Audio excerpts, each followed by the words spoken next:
When the game gets rough and this life just seems so tough, make we talk, my people, make we talk.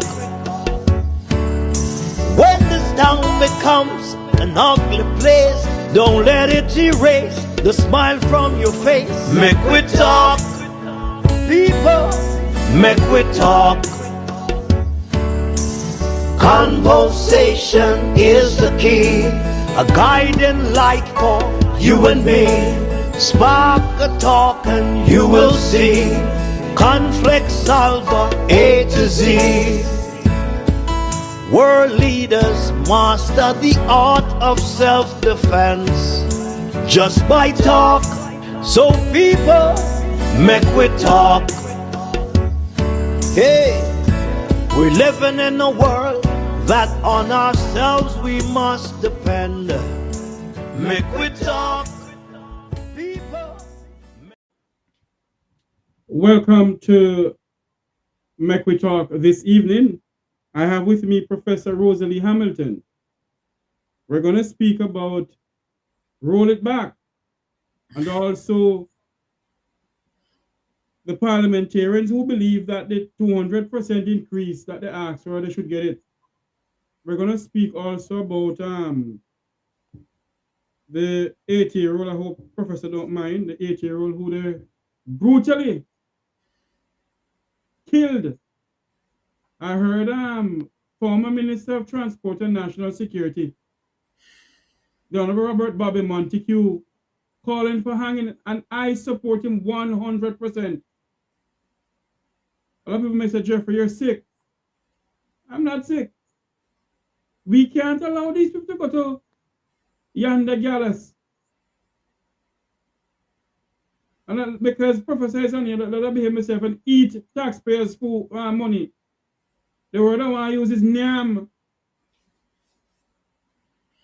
We can't allow that. So there's something has to be done. Is it a resume hanging in this country? Or something? We have to send a clear and decisive message to the criminals of this nation. And we will not put up with it anymore. You know, I can behave myself this evening. Professor, welcome to the Make We Talk program. Yes, thanks for having me. Tell us what you have planned for Thursday. Well, you know, Thursday marks 1 month of sustained protest, you know, letter writing, articles, talk show hosts like yourself, you know, songs, musicians have gotten into it, poets, everybody has been talking about this stage that we're in where our politicians really could make such a decision in the context. Professor Hamilton? Uh-oh. Uh-oh. I don't know what happened. We have lost Professor Hamilton. It's not from my end at all. I don't know what's going on. As we get into the root of everything, the devil is a liar. Let's pray and hope she come back on because we have some nice to discuss. I don't know what happened. We just lost her. She was going to tell us of what they have planned for the demonstration on Thursday, where civil society decided to go out on the streets on Thursday to demonstrate the Roll It Back initiative that they have on. I don't know what happened. Like I said, if I can get a hold of her on the phone. We have just lost Professor Rosalea Hamilton.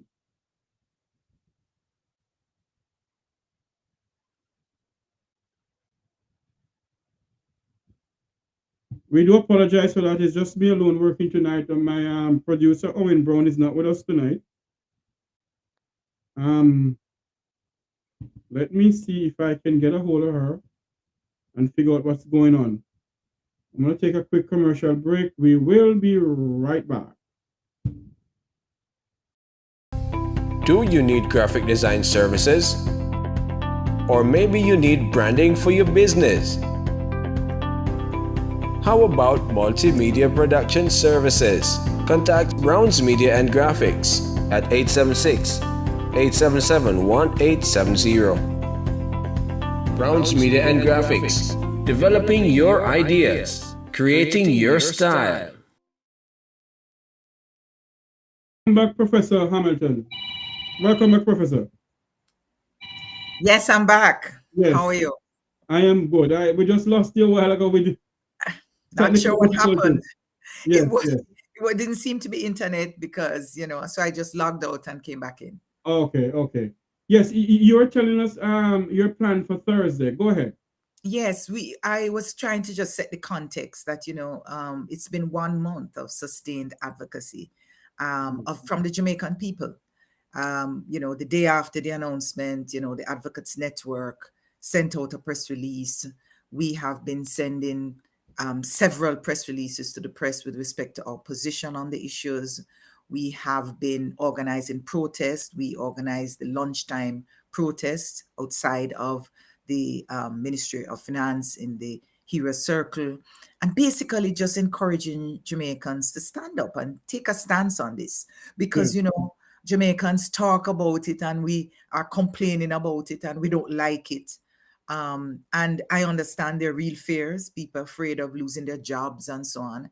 And so they keep encouraging us, take the stand you're standing for us. So we are going to wrap up this phase of the protest, which is the lunchtime protests outside of the Ministry of Finance, and we will take our protest online. And so we're going to roll out a new online campaign starting on Monday.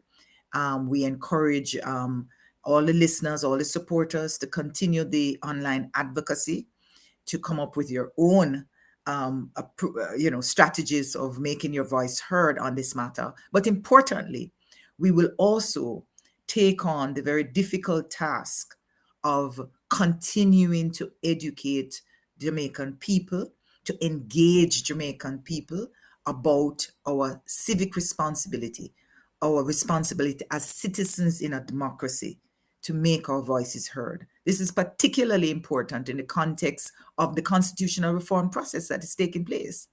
And we want to make sure that Jamaicans understand what this constitutional process is all about.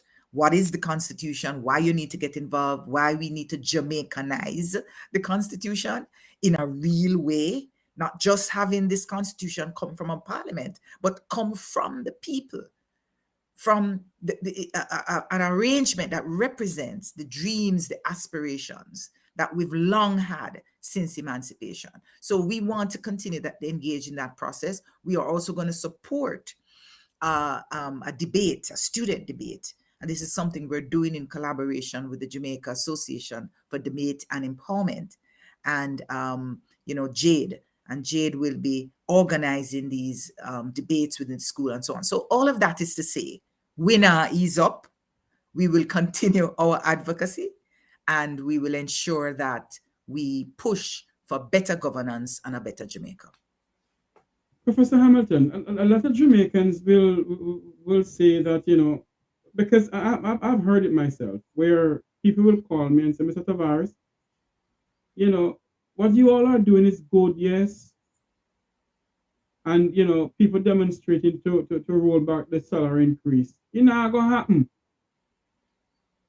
And we have that mentality for many years, where we believe that politicians are superior over us. And if they do certain things and we stand up, it's not going to go anywhere. What is your views on that, Professor? Have you heard that in going in and out of Jamaica? I've heard that a lot.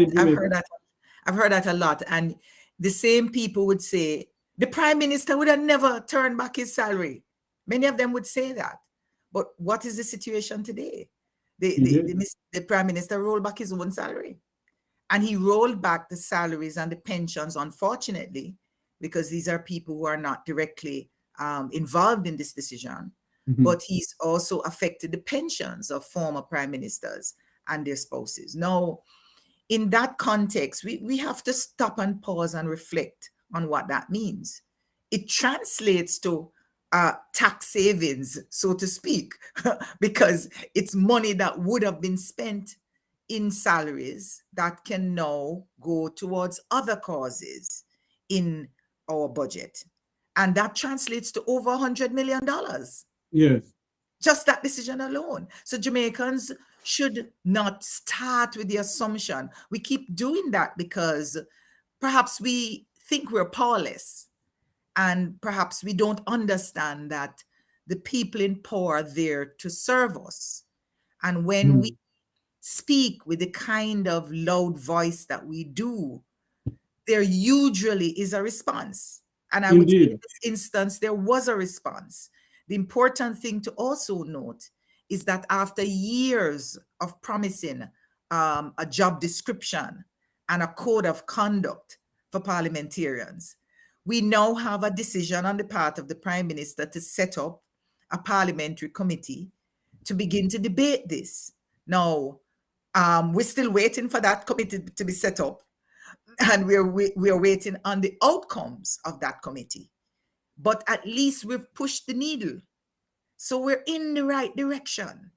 And I suggest that a little more pushing could yield some things. And so that's where we are. And I want to just urge Jamaicans listening, don't start with the assumption that it can't happen. Put it this way. If you do nothing, it will not happen. But if you try something, it may. Indeed, indeed. Professor, when you hear other members of Parliament, because I have Deputy Speaker of the House of Representatives, former Deputy Speaker Lloyd B. Smith, on my program today on Roots FM. And I asked him the question about the salary increase of parliamentarians. And he said to me, they should have consult, but quite frankly, parliamentarians, we don't really get any money of such, in the sense of,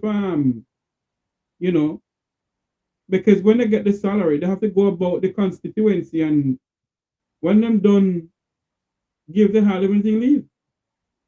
All right, so there are 2 points there. I have not yet met a Jamaican that says the parliamentarians don't deserve an increase. There may be a few people who say it cynically, but I think everybody understands parliamentarians too have a salary, have families and so on. And yes, they deserve an increase. The question is, that's a big part of it. I want to make that point about, in fact, I have heard parliamentarians saying, yes, it's true, 200% over 200 is a little high. Okay, so there's one conversation is, okay, since you think it's high, let's all agree to put it back to some point. It don't have to go back to where it was, it could go back to 20%, which is kind of what we've advocated. Just bring it back somewhere, catch it there for a while, and let's be clear about our accountability measures. Because the Prime Minister agreed with the civil society and the rest of society that has said, listen, you put in the horse before the cart before the horse, because you're paying people and you have not put the accountability measures in place. So now that we have these measures, and he talked about these measures, flaws and all, there's another discussion we could have about the adequacy of those measures. And in fact, I'm writing an article about that. We can talk about that at another time. Whatever it is, the point is, you now have agreed that these measures are important. Well, put them in place first, and then make sure that these increases are somehow linked to the measures. I am certainly prepared to say that there are parliamentarians who've done their job. They've done well. They've fought hard. They've tried against the odds. It's not simply about what an individual does. The problems we're talking about is systemic. And so it is important to encourage parliamentarians, especially the young parliamentarians who are trying. And, flaws and all, they're trying. We want to encourage them. We want to give them something in that context. No. Having said that, remember, parliamentarians are also working. Many of them have their own jobs. Many of them have their own businesses. And so the question we have to ask, and I rarely hear that being discussed, is, are we now talking about a full-time salary? Or is this a part-time salary? Right? So that's another conversation about the extent to which what we're talking about is a full-time salary that requires their full-time attention. What can be considered a part-time salary, because the low salaries meant that they had to do these other things. Now that we're giving them all of this and we're holding them accountable, do we expect them to not have businesses, not have other jobs, etc.? That's one. But the last point I want to make, which is a very important one, about the discussion that is always out there about people saying things like, whether they deserve it, or this matter of whether it's enough, because they have to spend most of it on their constituency. We've heard one parliamentarian says, 80% of what I will earn, I'll give away. We've heard that from the leader of the opposition. We've heard it from other people. There's a lot to say there, but I want to make 2 points. Jamaicans don't want no handout. There may be a few people in the political arena who accept and are comfortable taking handouts from politicians. But the Jamaicans that I know, the majority of Jamaicans don't want politicians to hand out, dependent on them for their existence. That's the first point. The second point is, well, shouldn't we fix the system such that parliamentarians ought not to be going into their pockets to solve these social and economic problems? And if that's the case, whose responsibility is it to fix the problems? So there are many issues there that we can talk about. I understand the empathy that is involved in the work of parliamentarians, and when there are deaths in families and tragedy and so on, you have to reach into your pocket. This is stuff that I do as well in the work that I do, because when you're faced with this kind of tragedy in families and so on, we have to help. But helping from your own pocket is one thing. Helping from taxpayers' budget that is stretched, that we can use in a way that we want to use in a way that we can monitor and we can assess to ensure that it's not going into the wrong pockets is quite another matter. Professor Hamilton, let me, you touched on some very important points a while ago. And a lot of Jamaicans will argue that the parliament only meet every Tuesday. Oh Lord, here we go again. What happened here? Oh, I don't know what's going on. Everything just go in and out. Anyway, a lot of Jamaicans may argue, I said the parliament only meet every Tuesday. And they're getting this exorbitant amount of money. Then that means if they want a full-time job in the parliament, they should meet every day of the week. Because there are so many laws to be passed. There are so many things to be done in the nation's interest.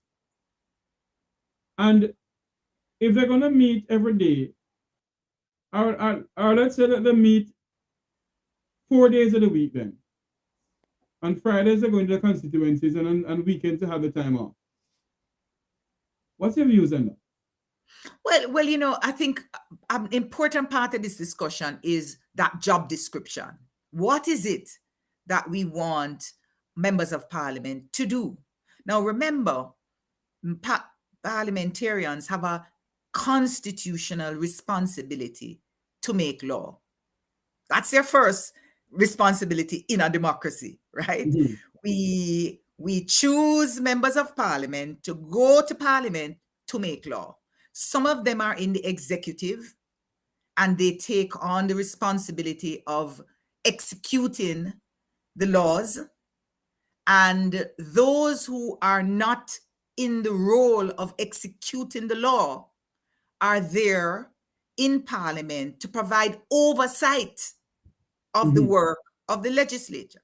All of this is part of the legislative process, because the executive come, they give their policies and programs, they convince parliament this is important for the country, we pass laws, and now we're going to have to spend the public's purse, the public's money, to implement the execution of these laws. And so there must be oversight. Now, when you start to think about the role of our parliamentarians through those eyes, you begin to see that their job in parliament alone can be a full-time job. They don't start to talk to constitution, they are constituents yet. I say that because what we have seen since 1962 is that the parliamentarians, let me be more specific, the legislatures who are not in the executive, who ought to be at the forefront. We're not seeing that. We're seeing a rubber stamping of cabinet decisions. We're not seeing the kind of scrutiny that will stop and certainly stem the more than $100 billion Jamaica uses every year. That's the estimate, due to corruption.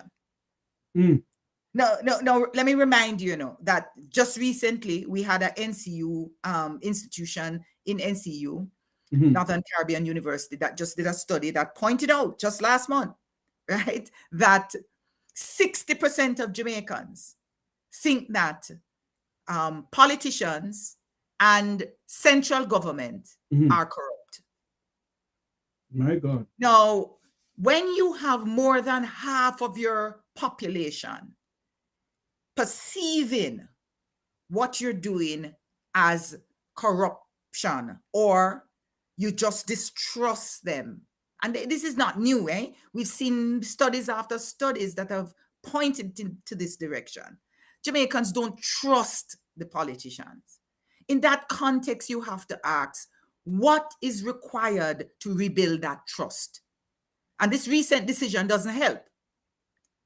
This recent decision of over 200% increases in salary does not help the issue of trust with respect to the public of Jamaica and our political directorate. And so I suggest that parliamentarians have to be very thoughtful about their role as MPs, both with respect to their role in parliament as legislators who have to provide oversight of cabinet decisions. This is part of our constitutional requirement as is. I suggest that what we need to do is to clarify what that means, because there's no mechanism in place, right? So that's part of the work of this constitutional reform. I suggest that we have to do that.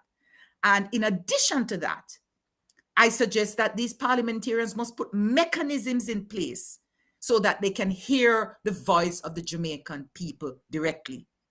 So in these parliamentary committees where the scrutiny is taking place on executive decision, the public needs to be involved.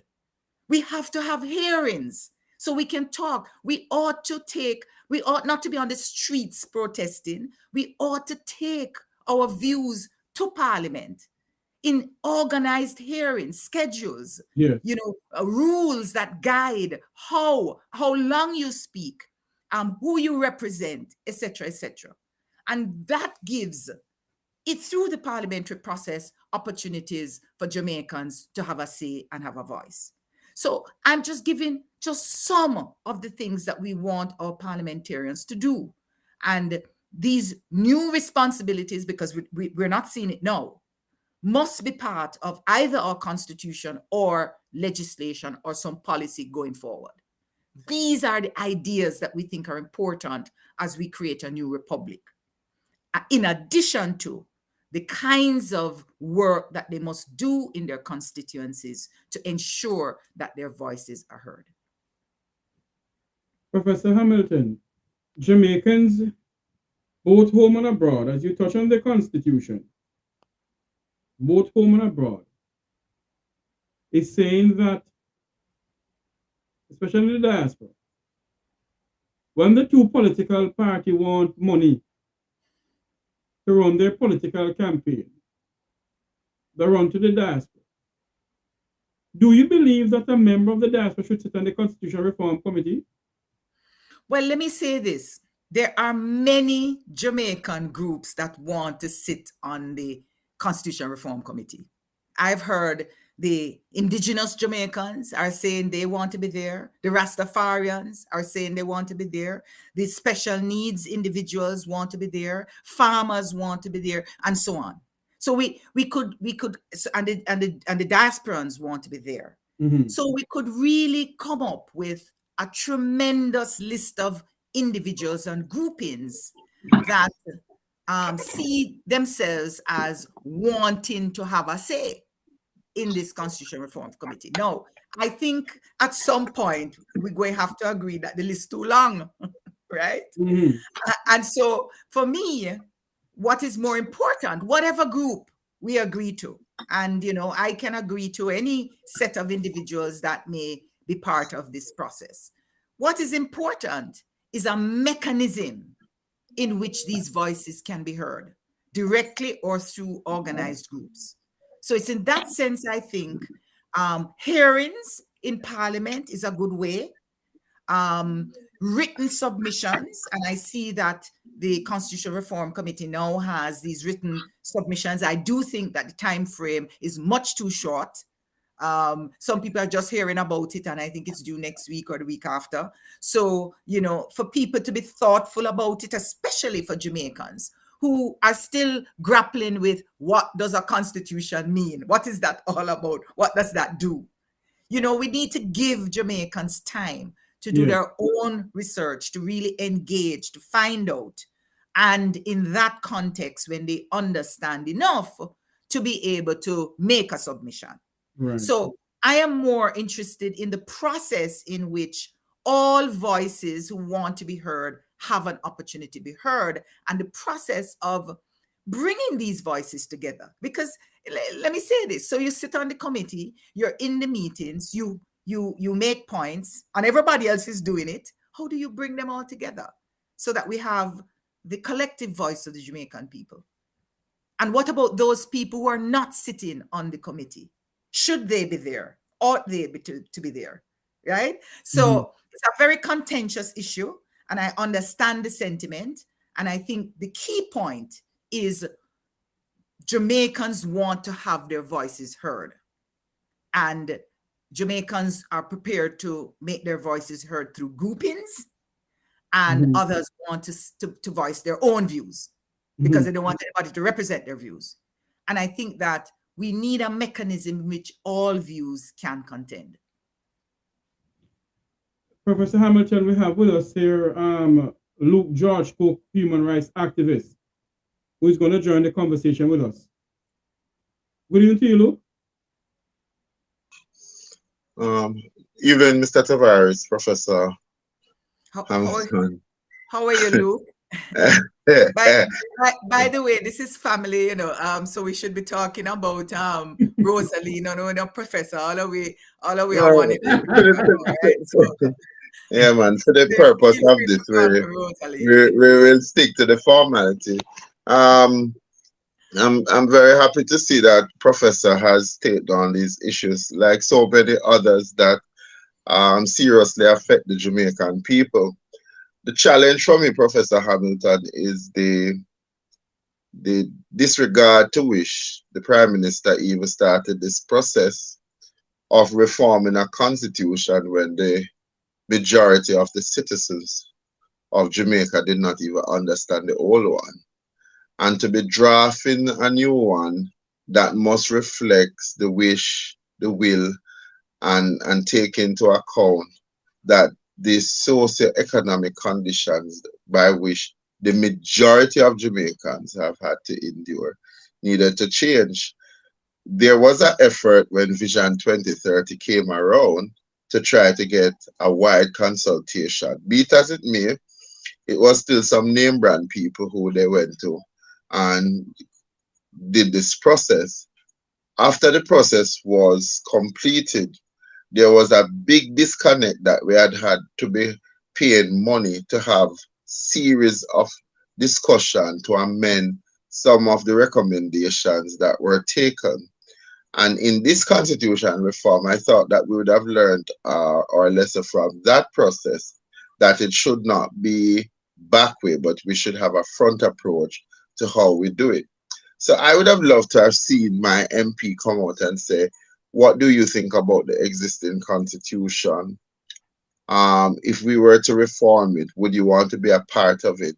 Can you come to a community meeting where we're going to invite some learned people on constitution and we're going to talk about the Jamaican constitution so that your voices are included in the construct of the committee? And I make no apology.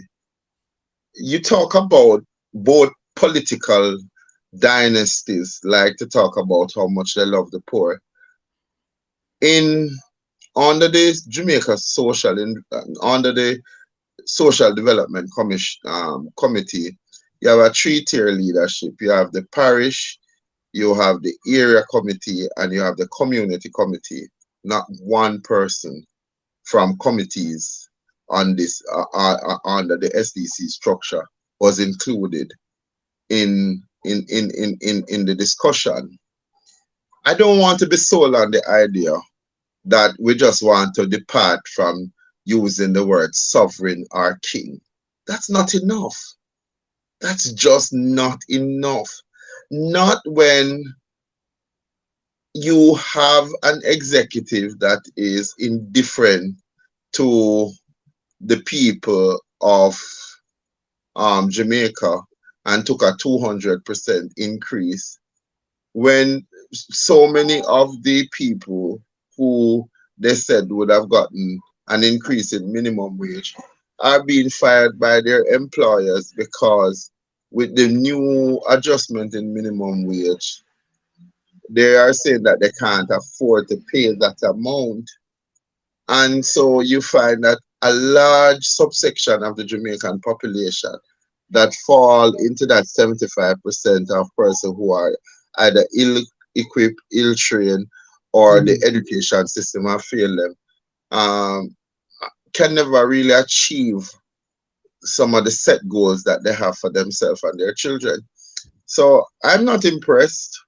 But if we're talking about, getting the groupings out there, I believe that we must keep the press release going, Dr. Hamilton. I think that it's also important that you start putting out, we use social media to say, do you know what a constitution is? Do you know how it represents you? And start asking people the question and putting them squarely in the seat so that they can basically hear and start to understand what it is that we're doing them. I'm delighted to see that you and others have started to go out and you're protesting. And I think that we need to galvanize some more support at the community level. Certainly, I'd like to see some corner talks, just talking to citizens about what their rights and responsibility has to be in this constitution discussion. And I think it's a good opportunity for us to engage our students at the primary, secondary, and tertiary level, who must understand this now, that if we don't fight for the right to be included in a decision such as constitution reform, you may be giving too much power to the executive and taking too much from the people of Jamaica. In that regard, it can't be that we just want to replace one dictator for people who, by virtue of their governing this country over the post-independent period, is no different from the people in Britain who enslaved us. You know, If I, go ahead, Professor. Go ahead. if Sorry, I go want ahead. to just jump in quickly, you raise a couple of issues, but on the last point of engagement, that's exactly where we're going. We are wrapping up our street protest, and we are actually going to be doing the public engagement community by community. So, you know, the public will hear more about the work of the Advocates Network in the next phase. But I want to come back to something that was raised. I think Lachlan raised it in the chat. It's a very important point. There's a view that it's not practicable to get all the voices of the Jamaican people involved in any process, in any decision. The first point I want to make is that Jamaica is not the first to go through a constitutional reform process.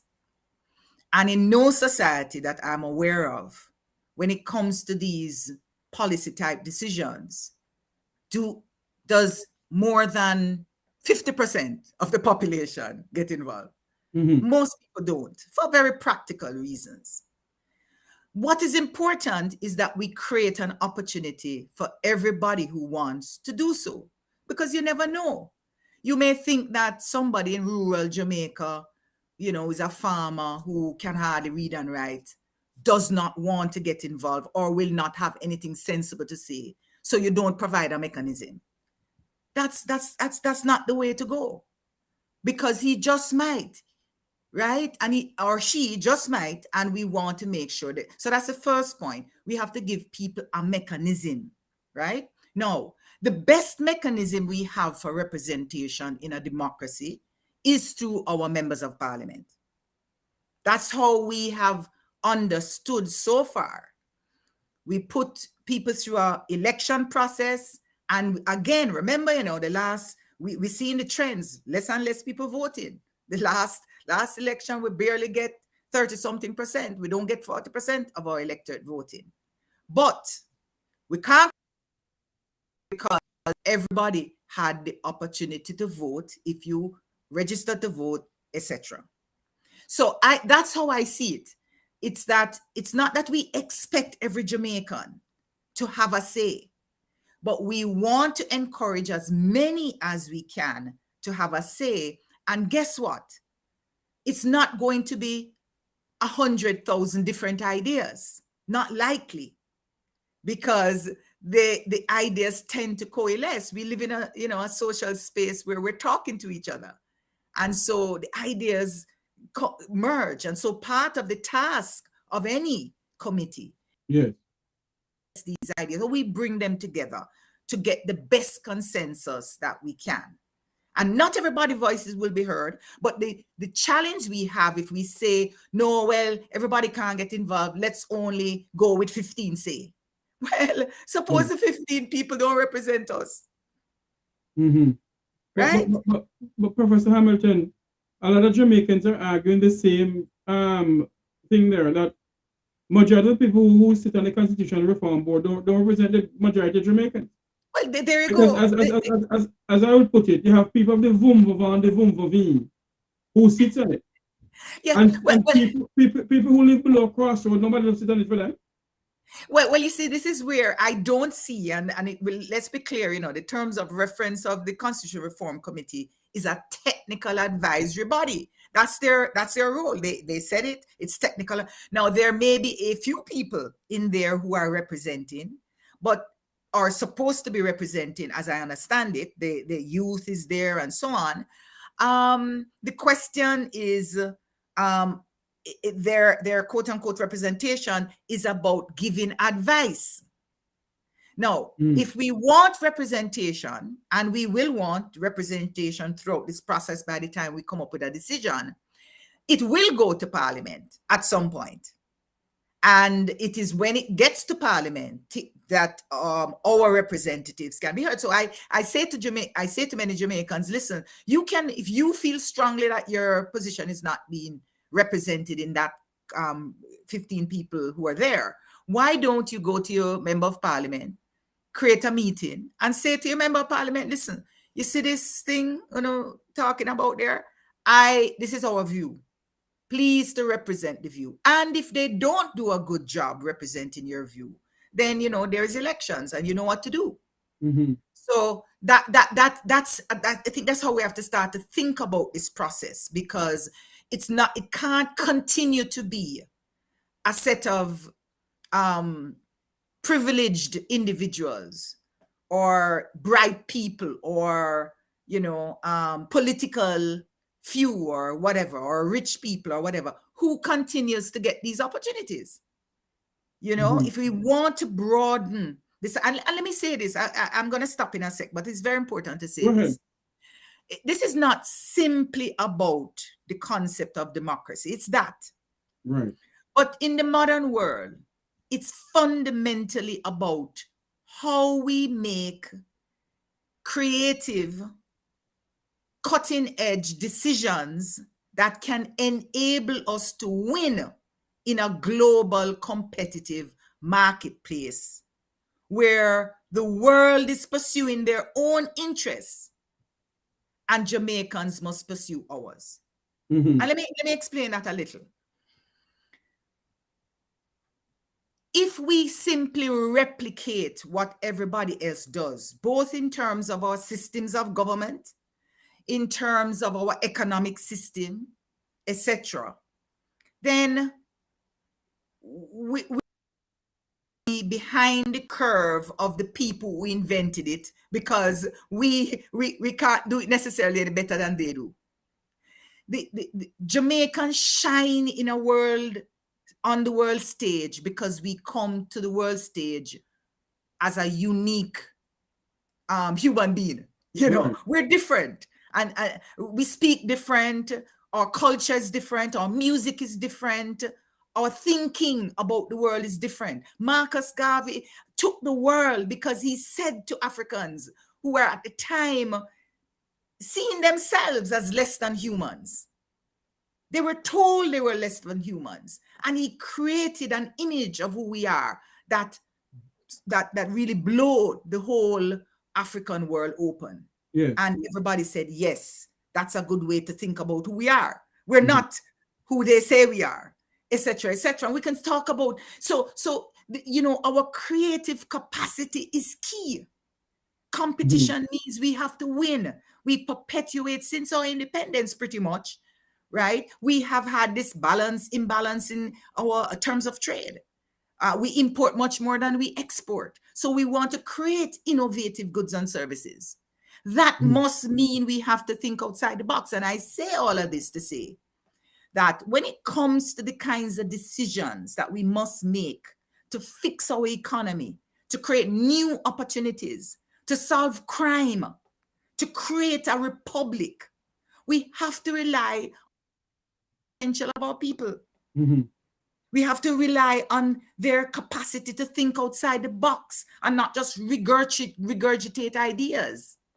We have to think about their practical and experiential understanding of who we are to come up with these ideas. So I say all of that to say we need the voices of the Jamaican people to solve this very complex social problem that we have, and only we can do it.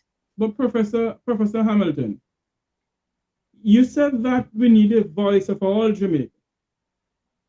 But what about the Jamaicans who don't understand the meaning of a constitution? What about the Jamaicans who are saying, you know what? I left that for them, for the parliament, I'm not going to get involved in that. What about those Jamaicans? How can we get them on board to say, listen, this is the fight for democracy. This is a fight for the soul of Jamaica. Jamaica depends on this. How do we get people to come on board to fight for the democracy of this country when it comes onto our constitution? Let me say this. Part of our task, and the point was made earlier about, engaging people wherever they are, on the street corners, in the bars, wherever, and relating and engaging in terms that people can understand. We are all human beings that have a lived experience, and that lived experience can be interpreted. Whether you have a PhD or you didn't finish secondary school, you're living in a society in which you understand racism, you understand classism, you understand prejudice and hate, you understand poverty, right? And it is these experiences that we ultimately have to try to fix. Now, many people, including tertiary educated people, and I would say including lawyers, may not understand what is required to fix these problems because they're complex. And sometimes it's not just, certainly when it comes to the Constitution, it's not just about law. It's about society. It's about economics. It's about human rights. It's about, it's multidisciplinary. You're taking all facets of the society and you're saying, let us find rules that enable us to live, to coexist, to live with dignity, and to live in a way that comes to grip with our history and our past, our struggle for self-determination, freedom, and humanity. These are complex sets of issues. And so no one of us, including myself, have all the answers. But I am eternally convinced that together we can find the answer. Together, when we listen to each other and we listen to our experiences, our learned experience, and we mix that with and we integrate that with our technical understanding of what has to be done, I think we can find those answers. I see we're in Luke, you can come in. I see we're in someone in the chat room, Mr. Jeffrey. Which republic in the world successful in the sense of which republic? Can you tell us? Because I think this question was posed to Attorney at Law Hugh Small. Which republic in the world is successful? Yes, we're asked for republic. Go ahead. Yeah, well, let me tell you this. I am not one for labels. I can tell you that up front. You can label anything right. Because remember, what we have today, we call it a constitutional monarch. No, most people don't understand what that is. Who is the monarch that exists today? Most people don't even know about a King Charles. When I talk to people, I talk to, people on the street and cashiers, whoever, and they say, who, King who him is? Like, when do? Okay, so here's the thing. We can give a label to anything, right? Technically, the idea of a republic has come out of the historical experiences of a set of people across the world. The Greeks have had their experience with a republic. The Americans have had their experience with a republic, and so on. And if you strip away the label, let's ask ourselves, what is it that made these societies call themselves a republic? And there are two ideas that have dominated the historical experience. One is the idea of organizing the society without a king or a queen, without a monarch. And it came from the days when the monarch. We're going to lose Professor Hamilton again tonight. There we go. I think we have, hold on a minute. Uh-oh. Yeah, I'm back. Yeah, you're back. All right. Go ahead. So you had these monarchs, these absolute monarchs in which they owned the society. They could do what they want. And people in those societies said, no, this thing going too far, I remember, the British chop off the neck of Charles I to settle that matter. Remember that? Had his neck walking up and down London, right? And said, down with the king, right? Their own historical experience brought the monarchy back to the throne. They tried the Cromwell years. We know that history. Now, the Americans had a similar history. They literally fought a battle with the British. And they didn't like the idea that they were being taxed without representation. And so they fought and settled the matter and so on. So we have that history of the monarch and the role of the monarch. But what the monarch did in these countries were very different than what they did in our country. In our country, we know they enslaved us. They profited from the enslavement of Africans, right? The money went into their pocket and today they are beneficiaries of it. So that's one side of the issue with the Republic. We want a state that is not run by monarchs, right? Good. And that is, sorry? Go ahead. Just to finish, the second enduring idea that have come out of these historical experiences is the idea that we want a society in which the people in that society is sovereign. Not the monarchs, the people. That we want a society in which we, the people, can ultimately make the rules, make law, make decisions about how we live. Now, we've gone through the history of all of us trying to make the rules, and we recognize, boy, that's not so easy to do. So let's find representatives who will speak for us, speak to groups of us. And that evolved into representative democracy, which is what we have today. And what we have further evolved is that these representatives sometimes, and you're seeing it right here in Jamaica, do not always represent the people that elect them. You know, they're driven by other decisions, including party decisions, including greed.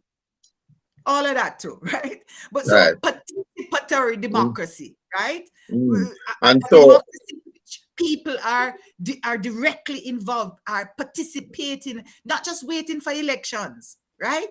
But participate is another phase in this evolution. Now, I use those names to say all of these have labels, right? We talk about a participatory democracy today or representative democracy. All of these have labels. But what are we trying to do? We are trying to organize society in the interests of the people of that society. And Professor, I sit here and I listen to you. Jeffrey? 1 minute, Luke. 1 minute, please. 1 minute. So Professor, you talk all about that. Is it that the people of Jamaica will get the opportunity to vote for a president, not a constitutional president? Let I rephrase it over.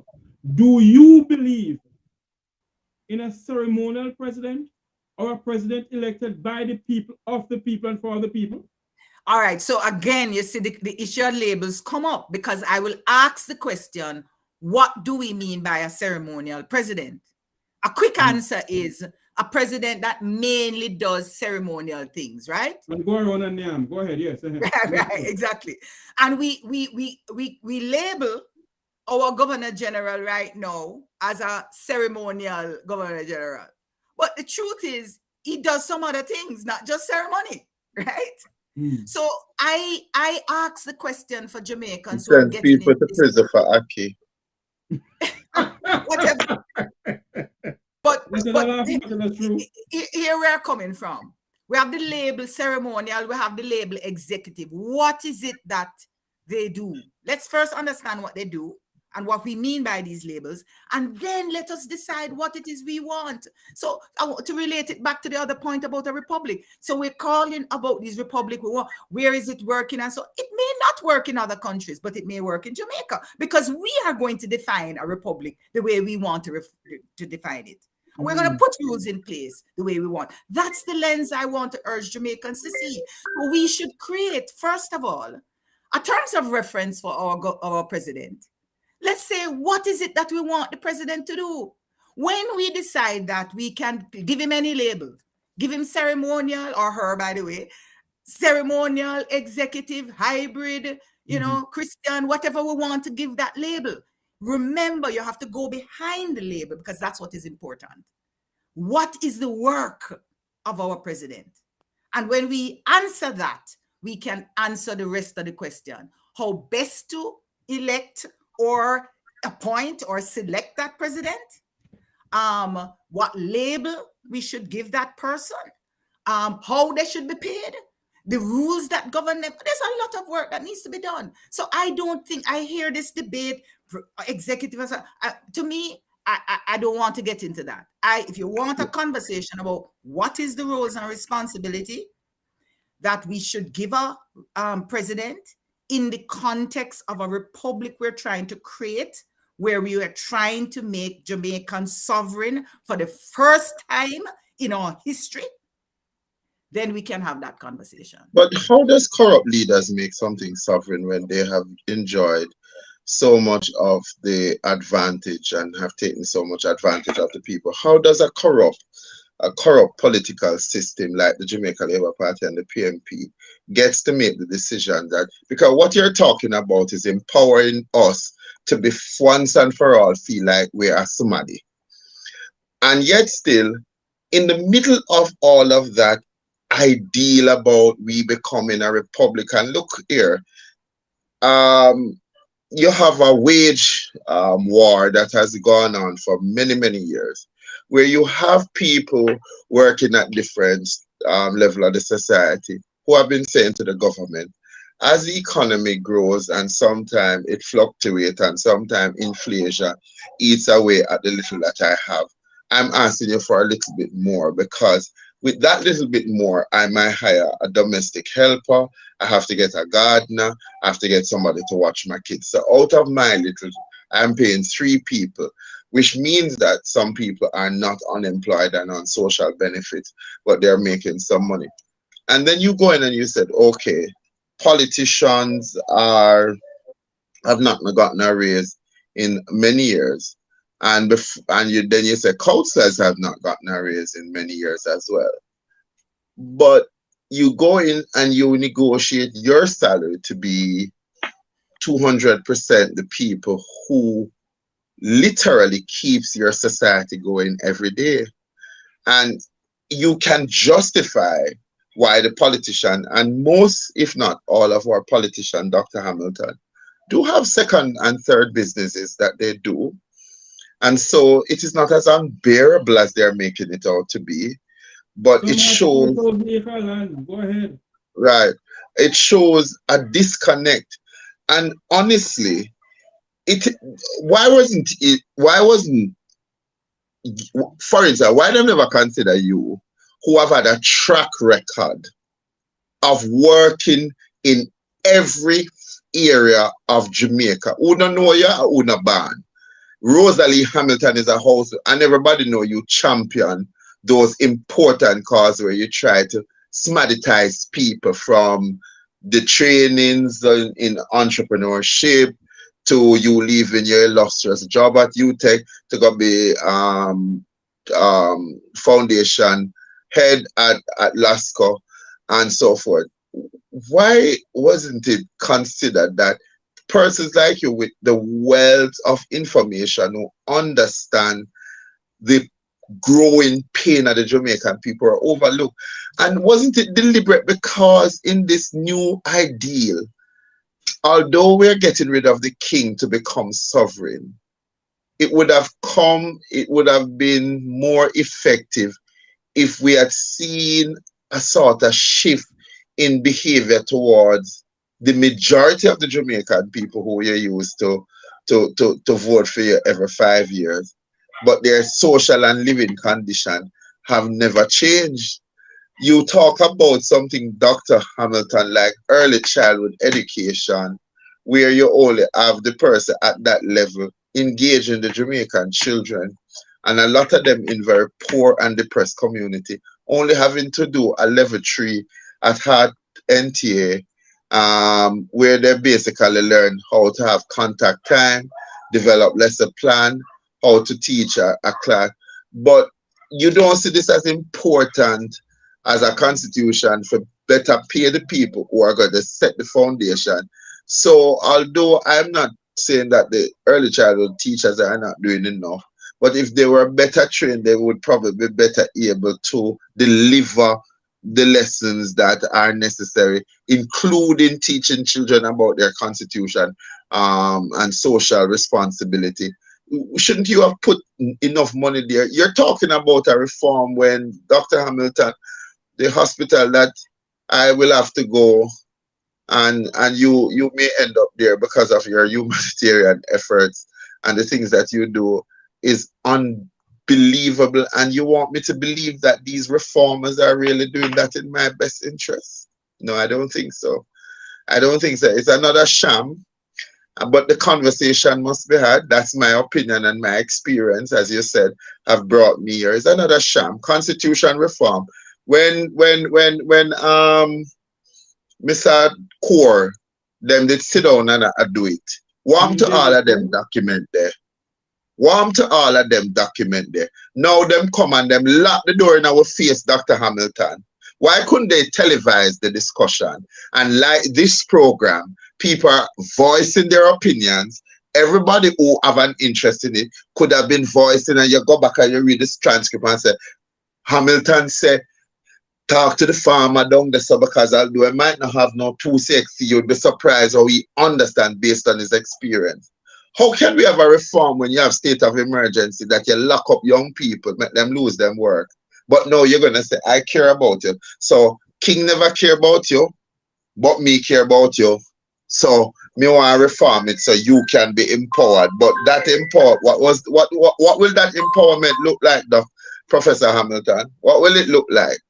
It means that people can stop kick out people during Arnett Gardens and Denham Town and go in upon them and shoot them and say, oh, it was a shootout with the police, and a 5mm or 9mm was taken off the assailant with 30 bullets. What will it really look like?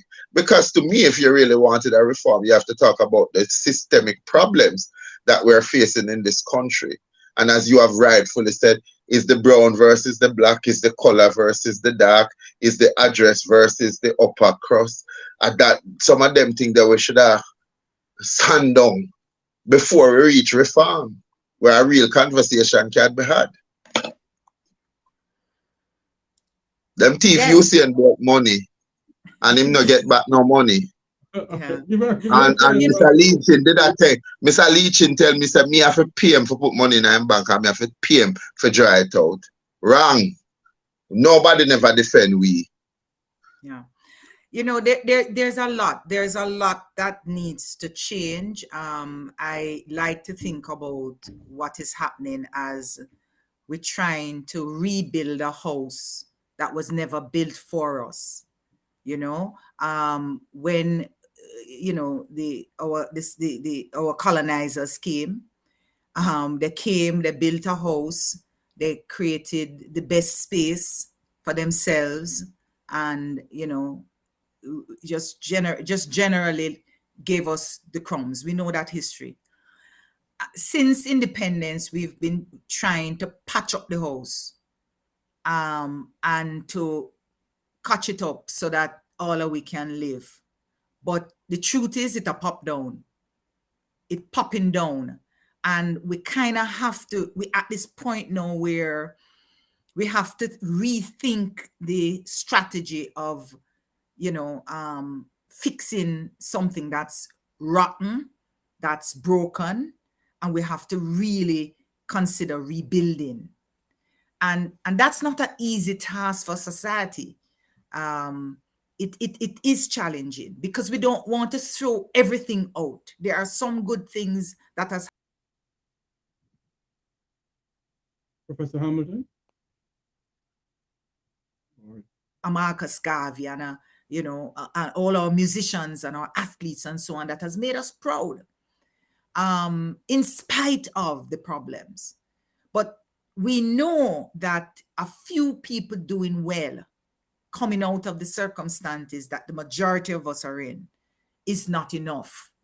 And so what it will take to do it has to be thoughtful. And I know that we want quick answers, and I know we want easy answers. You know, I come back to this point about the elected president. I want to remind Jamaicans that every 4 or 5 years, we go to the polls and we elect a representative, and we must ask ourselves, does the election in and of itself yield the result that we want? Just think about it.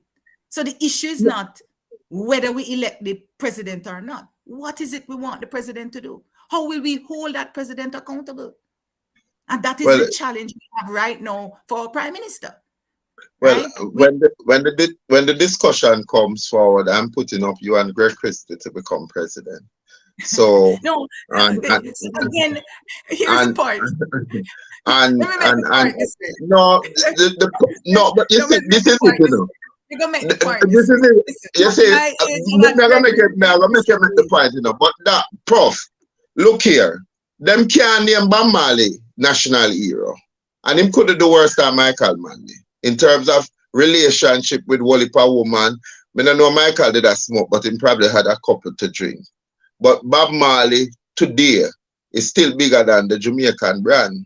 As you say, you have some unique people where them now the Vumvava or the Vumvavi, they came and them.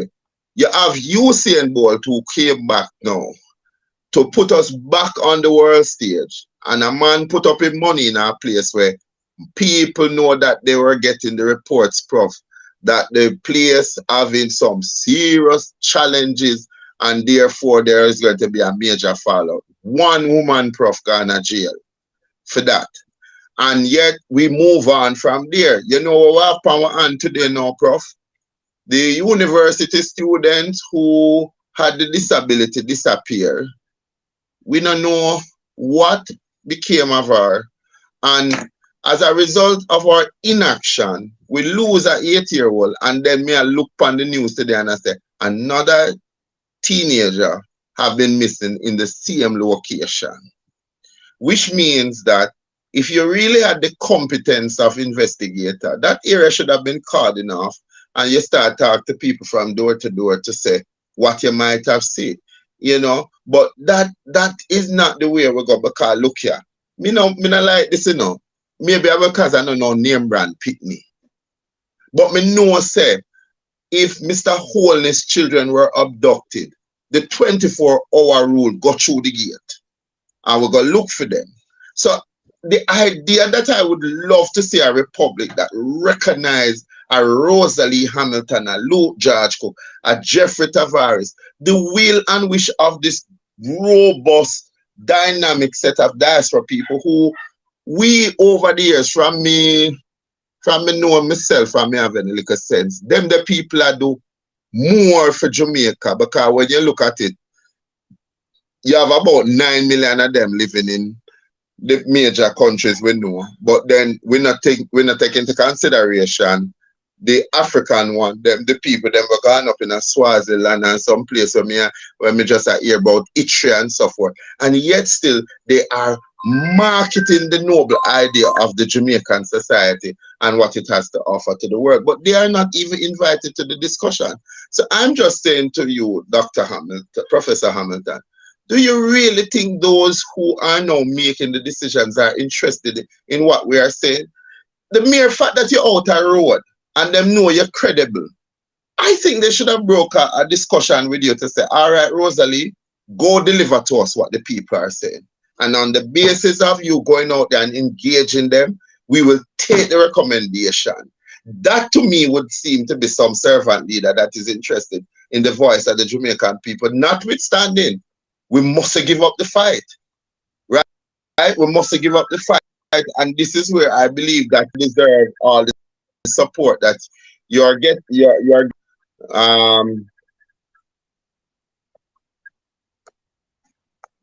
No. Go ahead, right.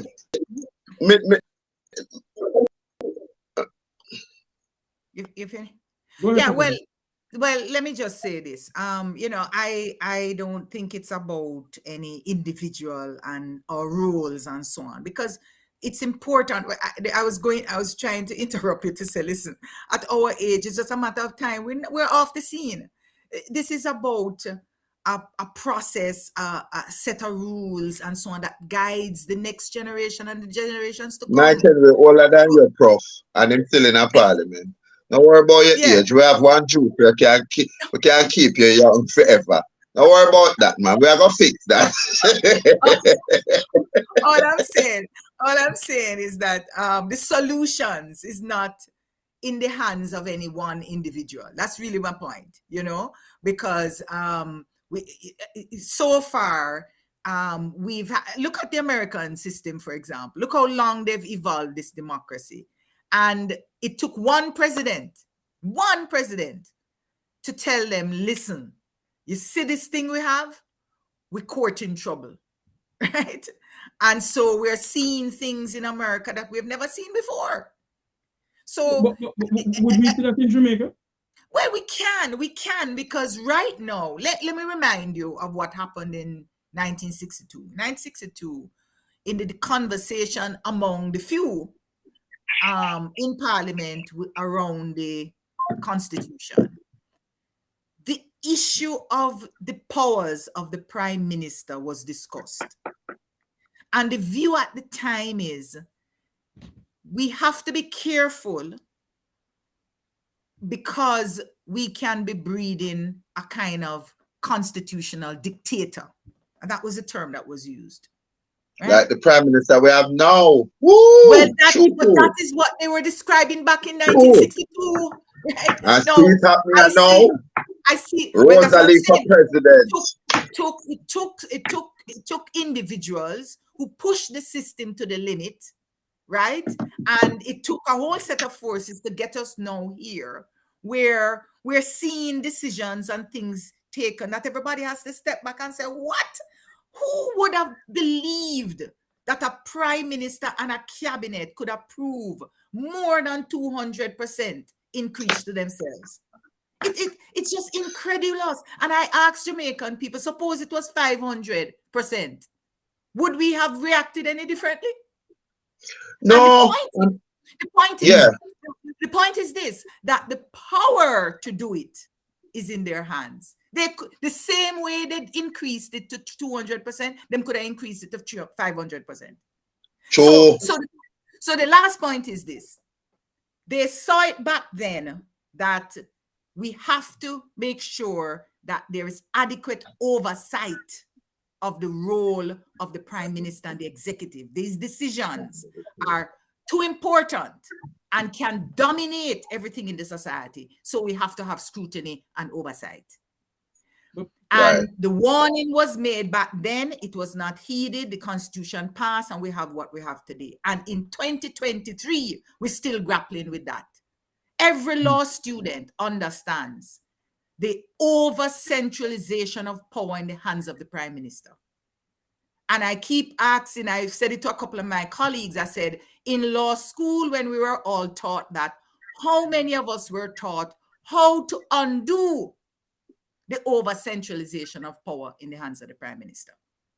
So the lawyers understand it, but the mechanisms to undo it, the mechanisms to control this power, we don't have. And the best answers we have so far is we need to put legislative arrangements in place to provide that oversight. We must ensure that the ratio between the executive members of Parliament and those who are in the House, relative to those who do not have an executive portfolio, is such that those who do not have executive authority can provide effective oversight. That number must be significantly bigger.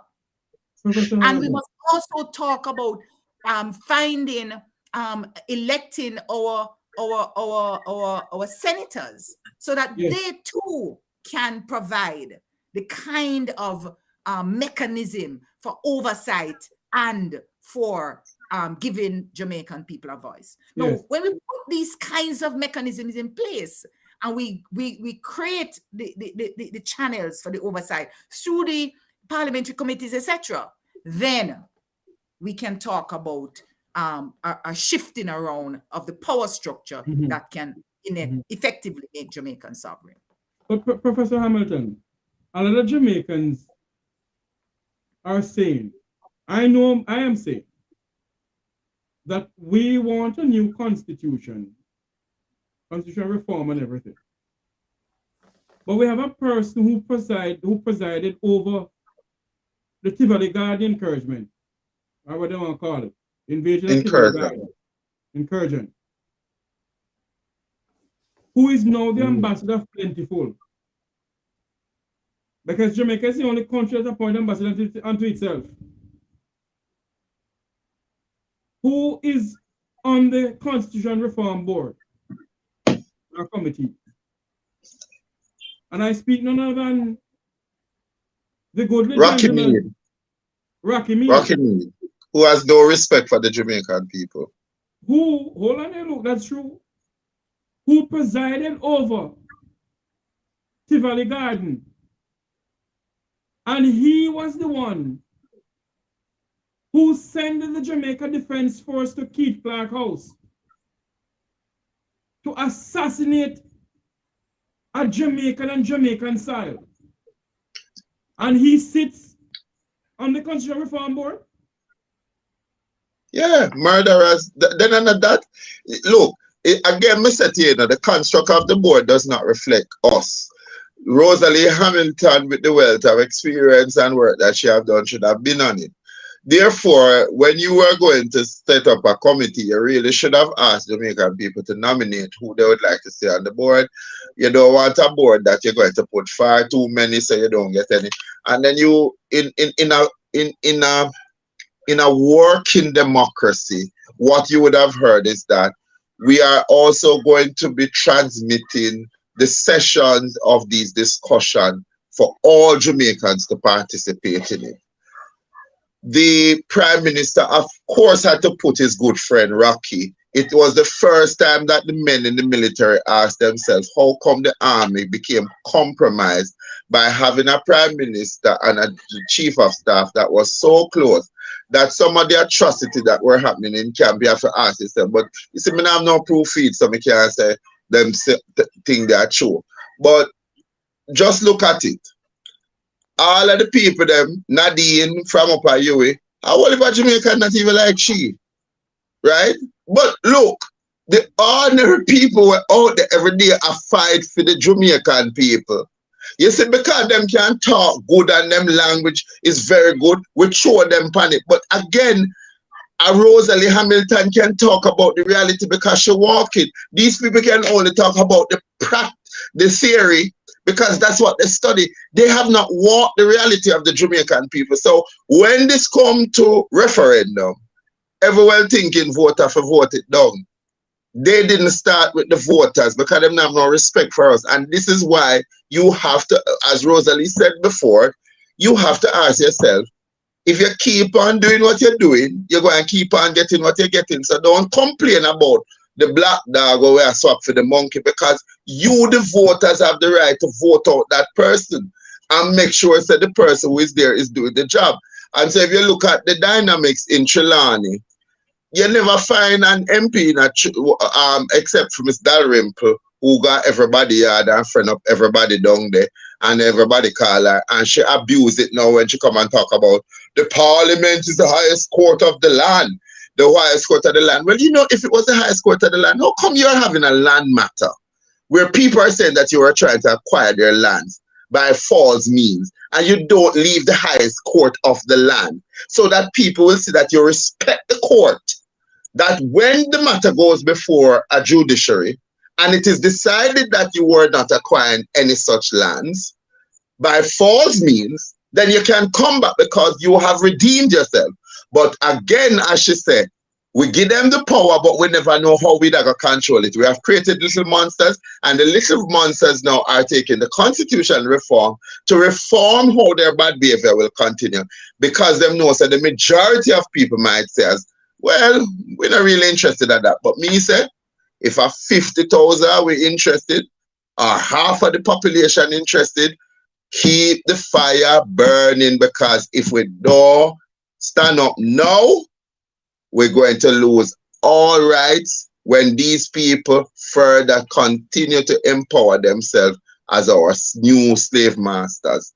More people voted in the 60th election than voted in the last election. Voter apathy is real, but we must go and start engaging people in more meaningful conversation, helping them to rethink their position as to where Jamaica has to go. Because when Jamaica go down, God knows it. All of us, if we were a director, it's our fault why it go down. So me say, keep the fire burning. Let us know what you're doing, Dr. Hamilton. I'll be happy to set up some community meeting with you And we can basically try to streamline it so our friends in the diaspora can continue to make meaningful conversation. If you ever look at some of the things that are being said in these chats and the things that people are suggesting, you know, Dr. Hamilton, we are capable to craft a new constitution, but not when them glorify dictator. Yeah. We can go take 200% and laugh off of the rest. And you keep on talking about Keith Clark. I just want to say, if he never in a business, me not talk about Mr. Clark no more. His nephew is Nigel Clark. No, hold on, Keith. Hold on, Luke. You know why I talk about Keith Clark? It could have happened to me or any member of my family. And Jeffrey, me agree. But if Nigel Clark not care how Rocky them could have killed him father by linking him with the Tivoli strongman. Me look George and spend no time on that. It means them all form a big boy club and them will sacrifice somebody. And I'm not going to be the sacrifice. The people of this country must know that the Prime Minister of Jamaica hugging up members of the military because he has an agenda. Say that. Say that. And a deaf person can see and hear. Oh, yeah, them can see and hear. We love that, Jeffrey. But Dr. Hamilton, the reality is that help us to shape this new republic. The conversation I love, help us to shape it. And I said to the diaspora, please get involved with the advocacy network. Let us create, Dr. Hamilton, a structure where people can voice some of the things that they'd like to see and to clear up some of the misunderstanding that they may have, so that when the reform comes and through the community meeting, we will empower enough people to understand the importance when it goes to referendum, to make sure that they are included in the decision. They're going to say, well, we're going to vote against it. We want it to come back up, but this is what we would want to see in it. We want to see the term of reference. We want the tape conversation so we can participate. And we want the notes of it so that we know what is being decided. We don't want the Canadian on it because Canada just lock us out. But we want members of the diaspora who have ideas of what a real republic should look like. We also, before Dr. You can comment on this, and when you on the other side, I'm not going to keep you long, unless you want to go up until 12 o'clock. No. That would be a banana republic. I want to ask this question though. We're going to switch from constitutional reform to the whole idea of reparation, where they said Jamaica is supposed to get $99 trillion, something like that, for reparation. Now, if we're supposed to get that amount of money, do you believe that that money should be given to the coffers of the Jamaican government?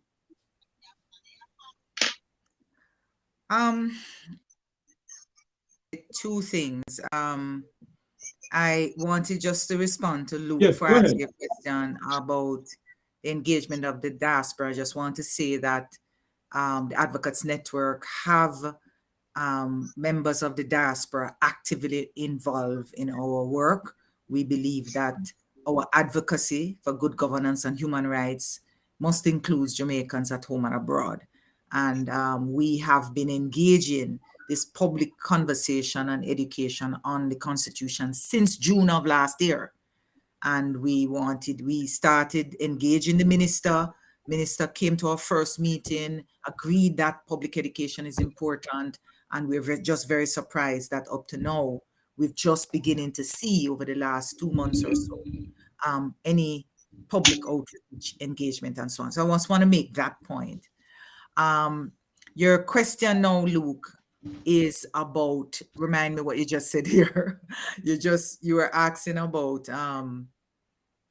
you just raised a question that For me?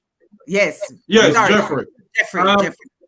The question that I raised is this. Jamaica is supposed to get Yes, the Of $1 reparations. trillion. Yes, the reparations, right.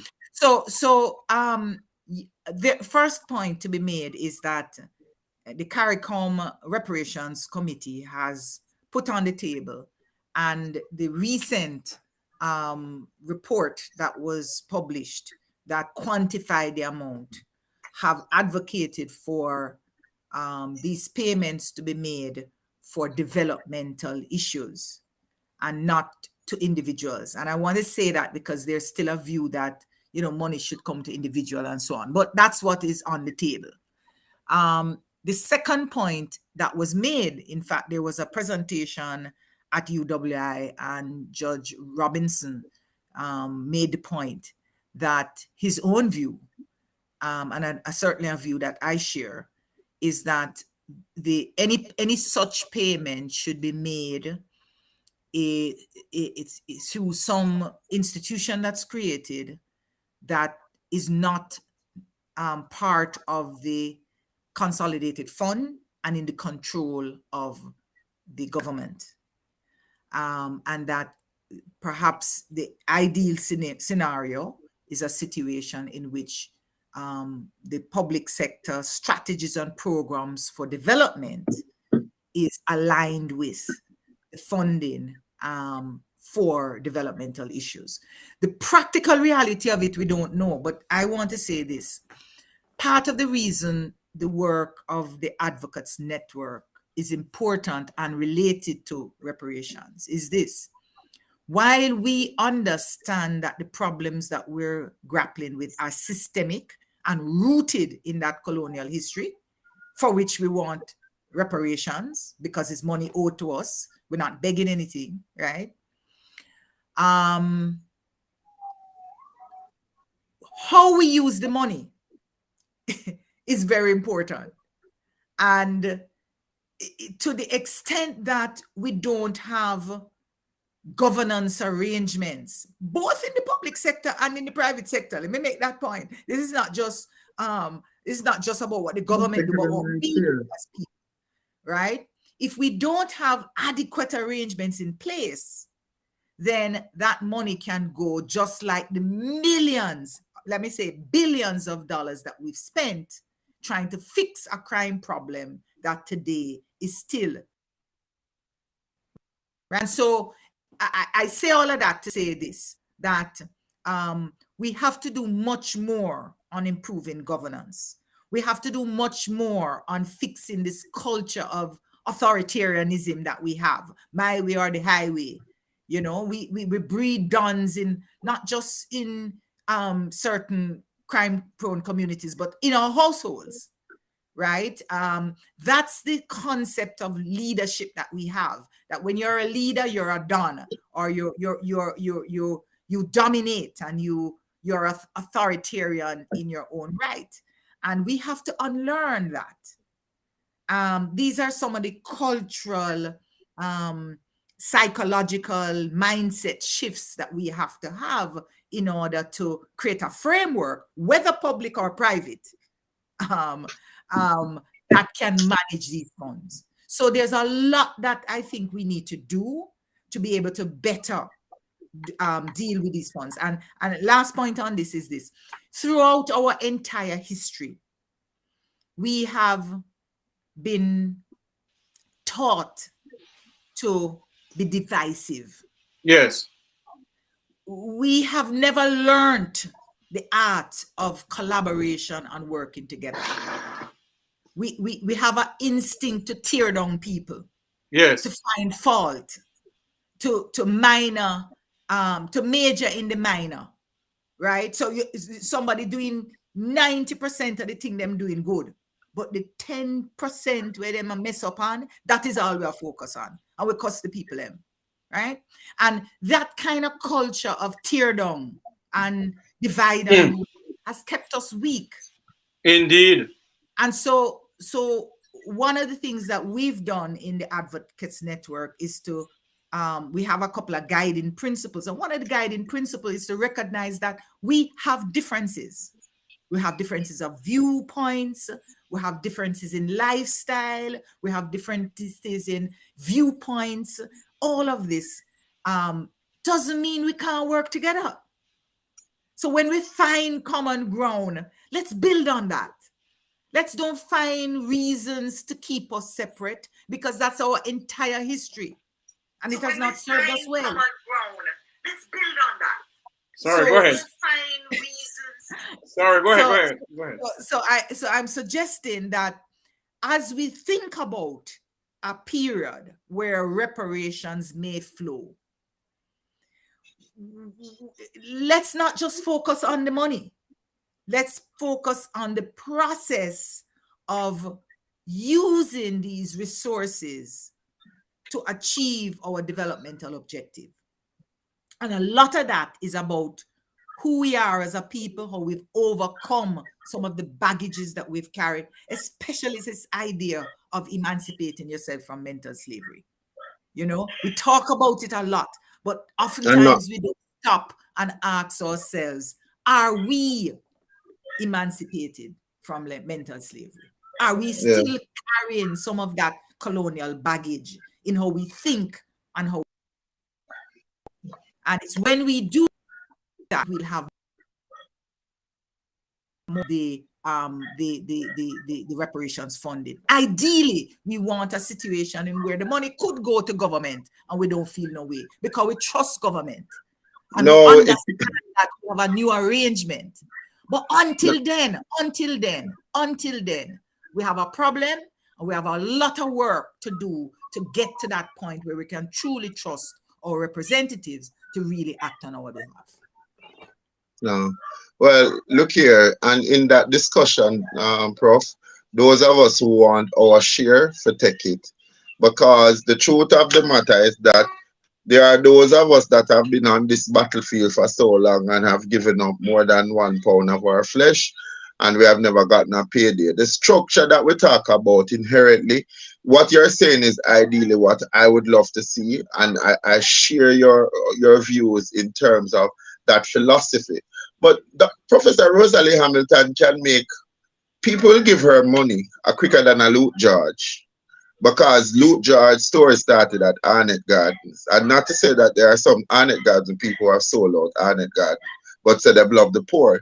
She will get the money until we have changed that structure. If me try to get a job using my Arnett Garden address, me still I go get looked down upon. I remember going to one job and somebody said, you shouldn't have him in an environment where we're counting money in here and large sum of cash. He could very well tell the people in Arnett Garden to come here and rob us. You can't have the change that we're hoping for if we are not prepared to talk the truth.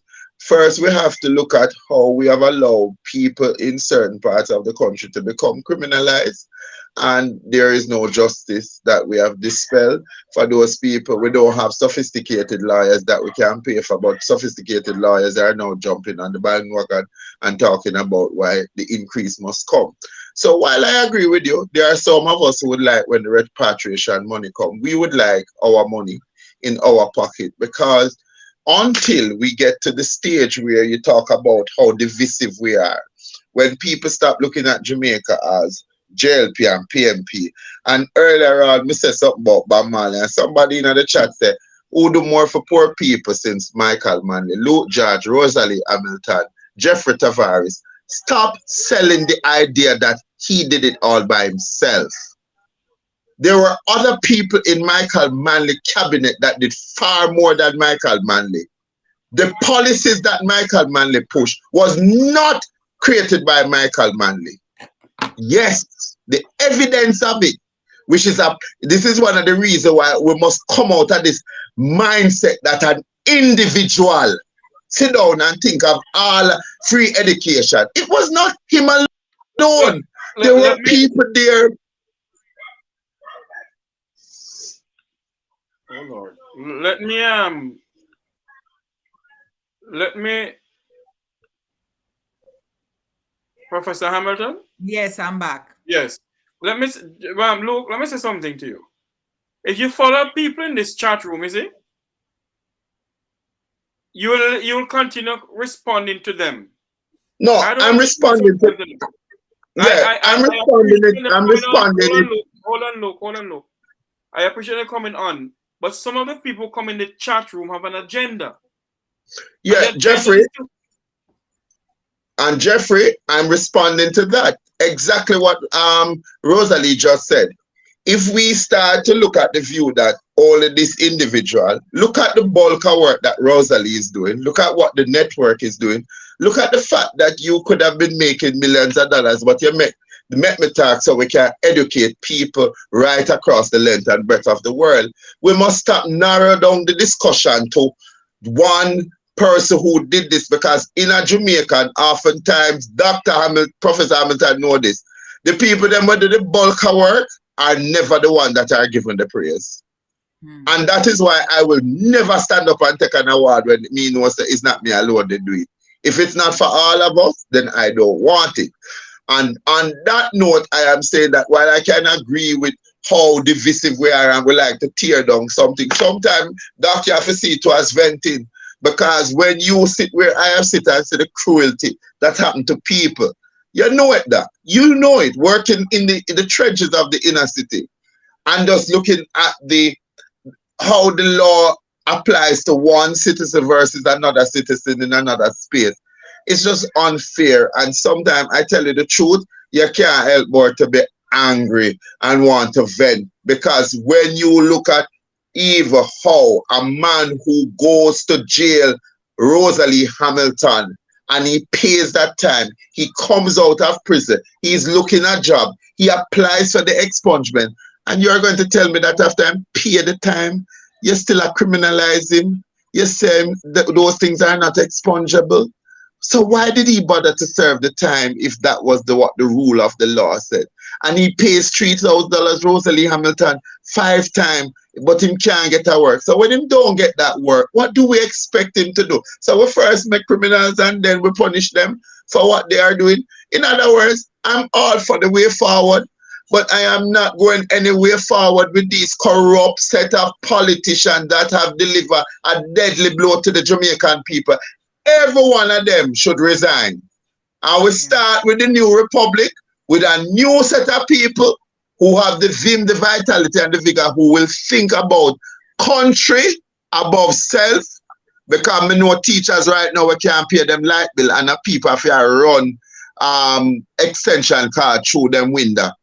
And Favour Williams believe that she's doing the best for teachers, right? We know people, and we know people, Dr. Rosalea Hamilton, we're going to them bed tonight, that have served both the PMP and the JLP credible by voting every time pan black for them, who have now come to the reality that they don't care. And me don't know how you're going to make teeth with long bag educate young people about their responsibility to a country when they have blatantly disregard for the law. You can't have a prime minister who give him financial statement. And we're not going to attack Greg Christie because we never like Greg Christie from morning because them man they not play and pet, you know. So if one of them people they will vote for, we're going to revolutionize the thing for make sure that everybody's voice is included, although we're not going to get everybody, but we are inclusive of people and we're not disadvantaged anymore. Then the question in the chat, who sell us into slave? It is the JLP and the PMP who continue to sell us in 2023. I mean, now listen to them, brother and sister, because I've never heard them criticize themselves. They have always talked and supported each other. What I would like to see, repatriation money be put in an investment where we improve the health sector, we improve the housing condition, we certainly improve the education system, and certainly we will come up with a crime plan. And anybody who not produce nothing under the commissioner's office must go in year 1. You have 1 year to prove yourself after we give you the plan to execute it, regardless of party and affiliation.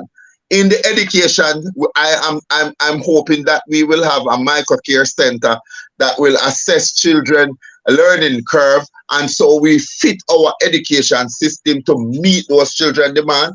Our old people will stop going to KPH where the machines don't work, because you're going to set up, you're going to fund the clinics in the area.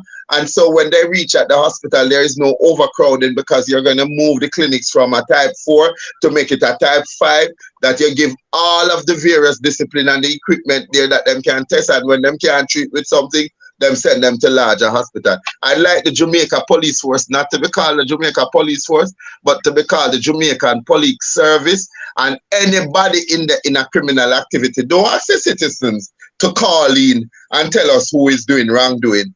You start to clean out your place. So me know say you serious. And them have to take some step while you ask me as a citizen of this country to participate and to be honest and accountable.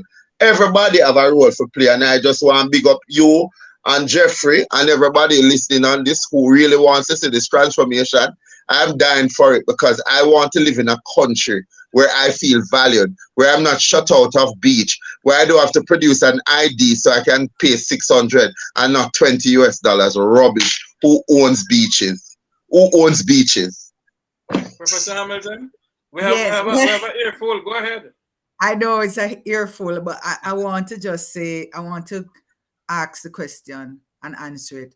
How do we get there? So Luke has articulated quite a bit of perspectives that most of us can agree with respect to the future of the Jamaica we want. We want to be able to walk on our beaches. We want hospitals that can truly care for us. We want an education system, etc. But you made an important point, Luke, about the system now that unfairly discriminates against people who come from certain parts of the community. And again, it comes back to the question of how we make the changes with the voices of the people at the level of the communities. When it comes to the key decisions that, for example, have budgetary implications, we need a process in which the Jamaican people can say, listen, we come from these communities, Arnett Garden, whatever community we're talking about, and this is our experience. Our experience is we don't get no job when it comes to our addresses, say. Now, because of that, we want to spend some funding on fixing up the community, transforming the education system, blah, blah, blah, blah, blah. Now, when you have the power to do that, and you begin to change the social environment and the economic environment that produces these problems in your community, you so redefine Arnett Garden or any other community such that you become the brightest people in Jamaica, because the school systems you have set up because of the way you're making the decisions are the best in the country. You tell me if anybody writing an application and put Arnett Garden will get rejected. You see where I'm going with that?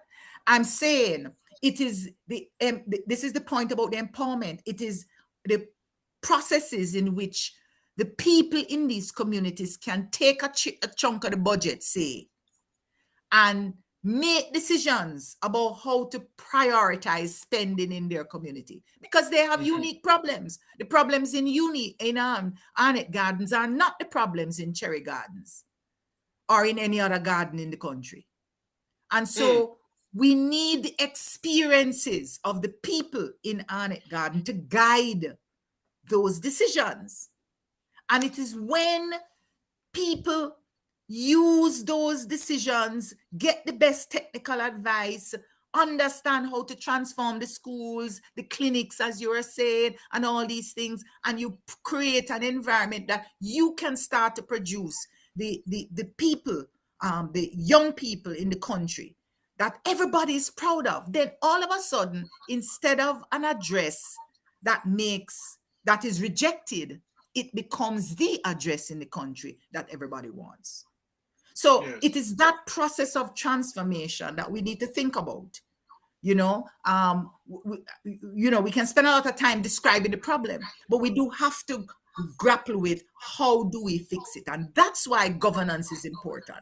That's why we're spending a lot of time talking about the rules and the system of governance that is inclusive of the Jamaican people. Because very few ministers of government or people who sit outside of these communities understand the dynamics that's taking place in the communities such that they can find these unique solutions.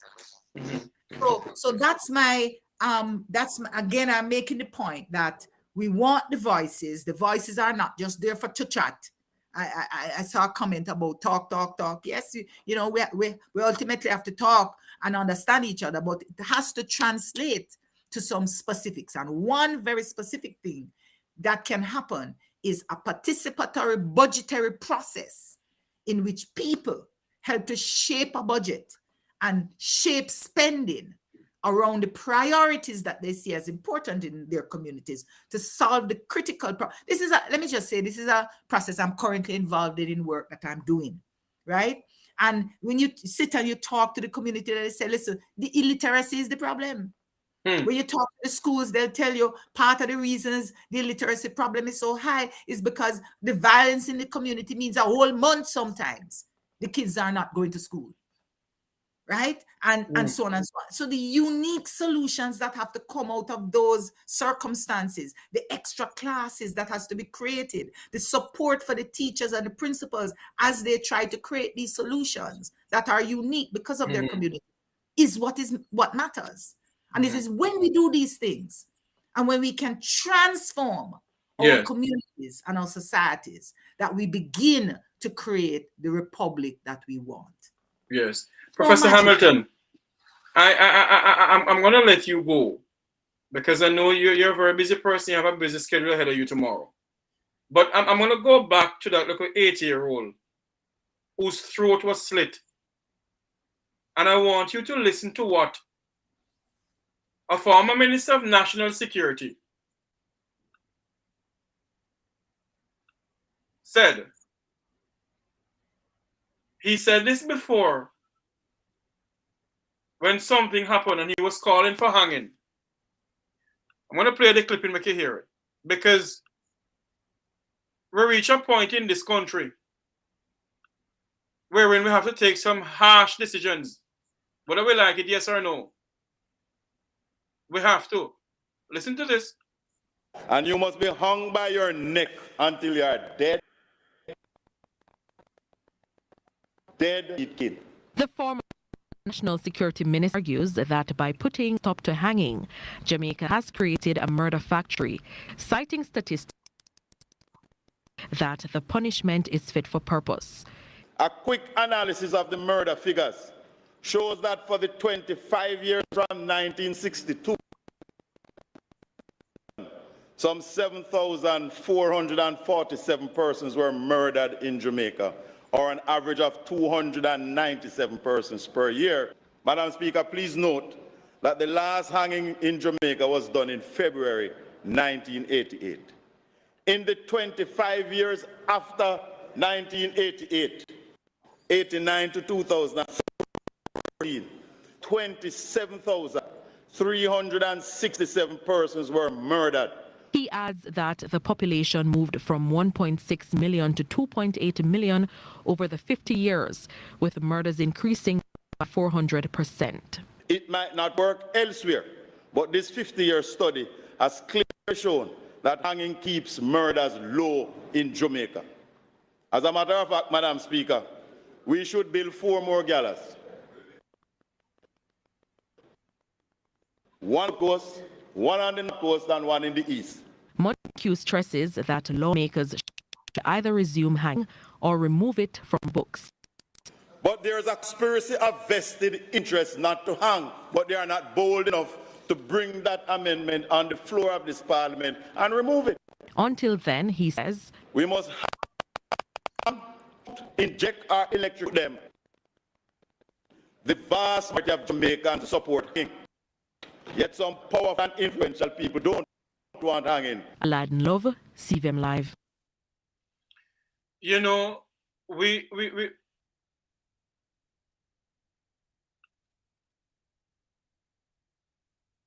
Professor Hamilton, everyone is there? Oh, Lord.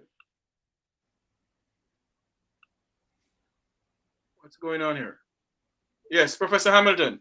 Yes, I'm here. What is your views on what Robert Bobby Montague said And he repeated again in Parliament this evening. Yeah. You know, I must tell you, I'm a little tired to hear the easy, quick solutions for the crime problem. I think I hear, I may be wrong, but I think I hear the minister saying, if we hang people, we will solve the crime problem, or we'll certainly, yeah, right. I don't buy that, the answer. That's not to, remember, we heard the same thing with respect to Zozos, that if we have the Zozos or the state of emergencies and so on, they haven't worked. These are all band-aid solutions. We all know that the problems of crime is rooted in the systemic problems that we have in our society. Poor quality education, the lack of critical assets that are required to survive in the modern world. Education is number one. The housing conditions, the social context. You have teenage mothers ill-prepared for parenting. They want parenting themselves. These are the issues. We know what the problems are. It's much more complex. And therefore, again, we get into a situation where you hear the issue being framed as you versus me, hanging versus no hanging. Those are all divisive approaches. We can, if we really want to ask the Jamaican people, what do you think? And we can get an answer. The answer says, even if we hang, it's a quote unquote wrong or right answer. We can make a decision about whether we want to hang or not, whether I like it or not. If the Jamaican people want to hang as part of the process of solving crime, then that's a decision we can make. But let's be very clear that the solution is not any one thing. And whenever I hear these solutions being thrown about, that does not come to grips with persistent systemic problems which we know are related, then I have a problem, because you're basically saying, let's keep the apartheid system of education we have. Let's keep people in inhumane housing conditions. Let's keep all these situations, and then just let's hang. And then everybody's happy. Yeah, we're hanging. Hang them. And we're glad for that. And then 10 years from now, we realize that the hanging don't work. We're back to square one. And then we get some other buzz. You're going to call it, if you don't call it Zozo, you're going to call it Coco, right? Something else. Something else. And then, Prof, don't forget that we're going to hang some innocent people. Of course. It's people from your community. Yeah, because them can't talk for themselves and them can't afford the Vimva. But I found it also interesting, Jeffrey, he said some very influential people. I'm wondering if that is you and Prof that have this power. You believe that I'm an influential person? Well, he said there were some influential people from some heavy quarters of the society that seems to can rival the government and the people of Jamaica, and they seem to be able to influence. Let me say something to you and Professor Hamilton. My views on Jamaica's crime problem, I may be cynical or stupid, I don't know. But for some reason, I cannot believe in hanging, you know. Well, but we have to start from, hold on there. We have to start from within the gang. And I can't No, but Jeffrey, again, Professor puts to you the idea that before we get to that, and let all views, she said, she's talking about the tolerance level that we must allow all views to contend and see which one come better. And again, she says to you, Jeffrey, me tired for hear just the root cause, but what is the solution? The country went on a bad turn in the 60s and the 70s that were influenced by the politician. That's a root cause. Have they taken responsibility for that to date? No. There are 15 garrison community in Kingston and St. Andrew. 8 belongs to the PMP and 7 belongs to the JLP. You know who is to be hanged? Rosalie will probably disagree with me. It's Robert Montague. there lies the biggest hypocrite. Because you know what you have created. But now the boy them get more money because them drugs thing did boss. Them have bigger guns than Uno. And then Uno come and say, are we the citizen must give them in. But yet still, Duppy Flim was out there with Mr. Gentleman. I walk up and down in plain view. A man that was wanted was seen with a minister of government. It is those double standard Jeffrey Tavares that makes a young man believe more in Vibes Cartel than he would believe in a policeman or a politician. And until we get the leaders who understand that their roles and responsibility must be reflective and must be transparent and open and responsive to the people that they serve, and don't create those double standards, then Bobby can talk about hanging.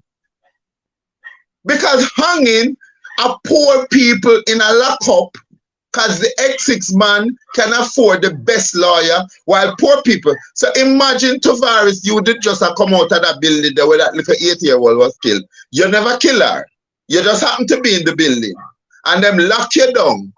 And them decide that them go and beat you into saying that you had something to do with the killing. And them hang you. How is that going to solve the problem? So we need to have a justice system that is justice for all. We are going to provide the best trained lawyers to defend people in criminal and civic matters so that we resolve it by using the application of this new constitution that says that, look here, we can either have a tribunal or we can have a mediation session. Everything has to reach a courthouse, because then we are trying to allow all voices to contend, and we are trying to hear how we can best meet both the need of the complainant and the accused to try to resolve it than to just give a sentence that says, well, me listen to you and your story never sound right. And then the guy over here to have the big lawyer them. So me not rush a hanging. Me think say you must create the environment again in the community where community define what law and order should look like in their community. I don't want it to descend into a guerrilla court where you're going to beat somebody and you think that is helping the problem. We need to look at the variables that... But look, George, Jamaicans, we gained independent in 1962. What has the two political parties, Miss Hamilton, Professor Hamilton, from 1932 until now, the Jamaicans have been swapping black dog for monkey. PNP, JLP, JLP, PNP. And none of the two political parties can ever secure the people of this country. Every 5 years I come with some shebangarang. I'll make you sleep with the door open if you vote for me. Back in the days, I'll give you a pound of sugar and 2 tin of dirty girl. That's a tin mackerel me talking now. And I love tin mackerel. I become a name Tavares. I love tin mackerel. And chicken back. If you vote for me, Professor Hamilton, do you believe, are your views, do you think that the two political parties has failed the people of this country? Is Jamaica becoming a banana republic? Is Jamaica knocking behind Haiti's back door? Because it is quite ironic. The Haitian delegations in Jamaica for a summit. And the Jamaican consulate in Haiti was stormed with gunmen. So I am not saying that we shouldn't try and help our sister island. But my grandmother was telling me, you have to learn to dance a yard before you can go abroad. Your views, Professor Hamilton, do you believe the two political party has failed the people of this country? Well, let me answer you by saying this. We agree with a former Prime Minister Golding that said, when you look at the last 60 years, the worst part of our performance as a nation has been the performance of the two political parties. Words to that effect. That was his analysis. I can't disagree with it because he sat in places and spaces that have not been. And when you listen to politicians who have come out of the system, they'll tell you that the system, the political system is problematic. So I absolutely agree that since our independence, the worst part of our historical experience has been that experience. Having said that, I want us to say that we don't gain too much by cursing and criticizing and tearing down some of these politicians as individuals. I want to say that because the truth is they are also trapped in a system that unless you have, I don't want to say the bees, but the strength to change the conviction to stand up and change this system, you fall prey to the flaws of the system and you reproduce the problems that we have.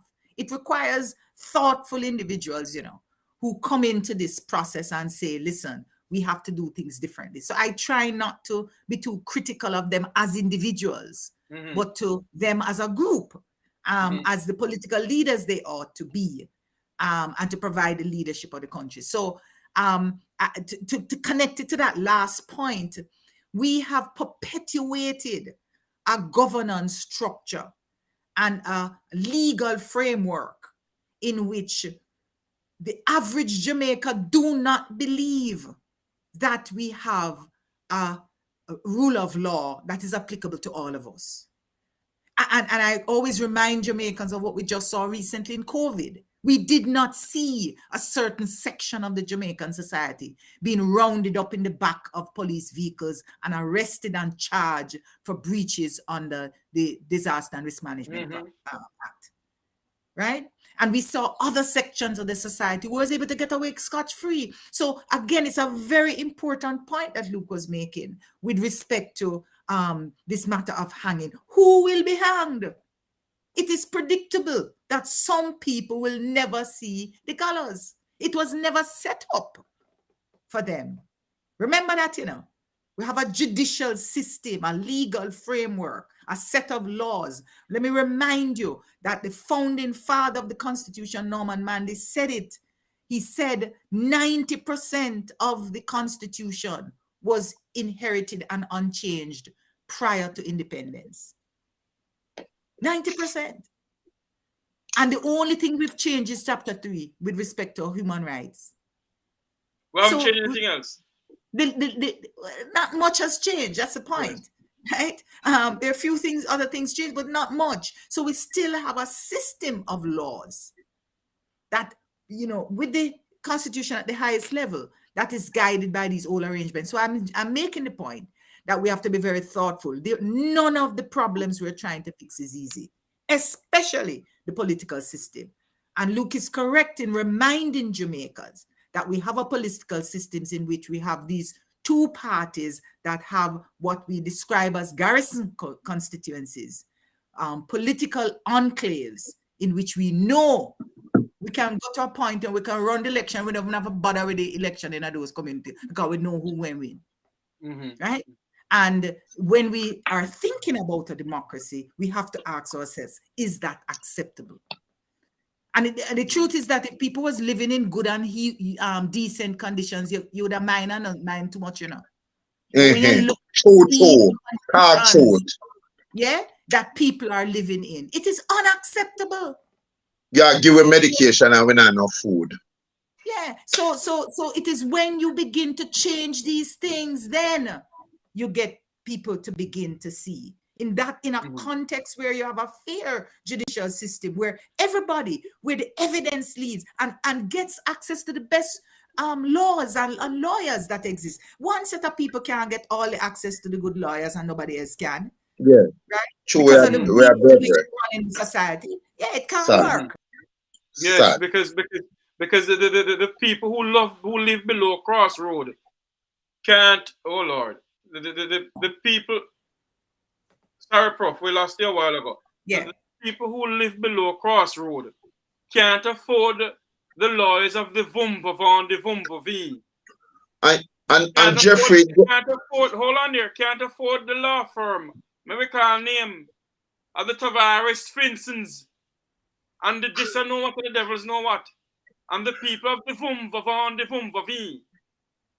You know, the time has come for us to talk truth, you know. And stop the hypocrisy. And that is why I love to talk to Professor Rosalea Hamilton and Luke George. You know? Professor Hamilton? Yes. I hear you. But you hear what she said though, Jeffrey. Hey, you don't listen when Prof talk. Very subtly, you know. The truth of the matter, Jeffrey, too. The truth of the matter is that a call to all Jamaicans to stop sell your vote for $3,000, $1,000, because that can't buy food. That can't make you take the pill where you get at drug serve. You have to see Jamaica as your Jamaica, even when it has not been very kind to you by virtue of how the establishment have treated you. You can't ball that is because you're poor white people treat you. So people treat you the way how you have allowed by exercising that one man, one vote. So even if the so-called structure don't set up for an MP to have a job description, when you vote for the man, you must say, you have to come up with a 5-year plan, you know, and you have to present it to the whole away. And we have to vote on it, and we are going to tell you what we want to be priority number 1, priority number 2, priority number 3. And you see, at that we are going to use to take your performance. So you see, the next time when you come before us, it must be based on performance and not become a granny. I'm a great granny. I'm a granny before that granny there was dieted PMP and JLP. We, the people, must see ourselves as important to the process of change by not selling your vote for a pot of porridge, because you're selling away the future of this country when we still support political system in spaces that do not reflect the will and the development of the people. Stop believing that one of the two will serve you. Hold them to greater accountable item. We can tick it off.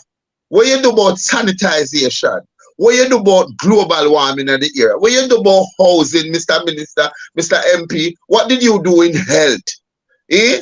So when you come with that little chicken back budget, the way you call Constitution Development Fund, that's a joke.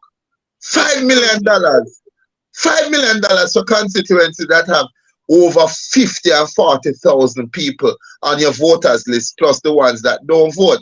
And Jeffrey, it is sad that most young people nowadays are just taking the national ID because it is one of the greatest identification that is acceptable in the business community now. We must teach our people the importance of numerating and getting on that voters list, and what powers they hold when they make that X.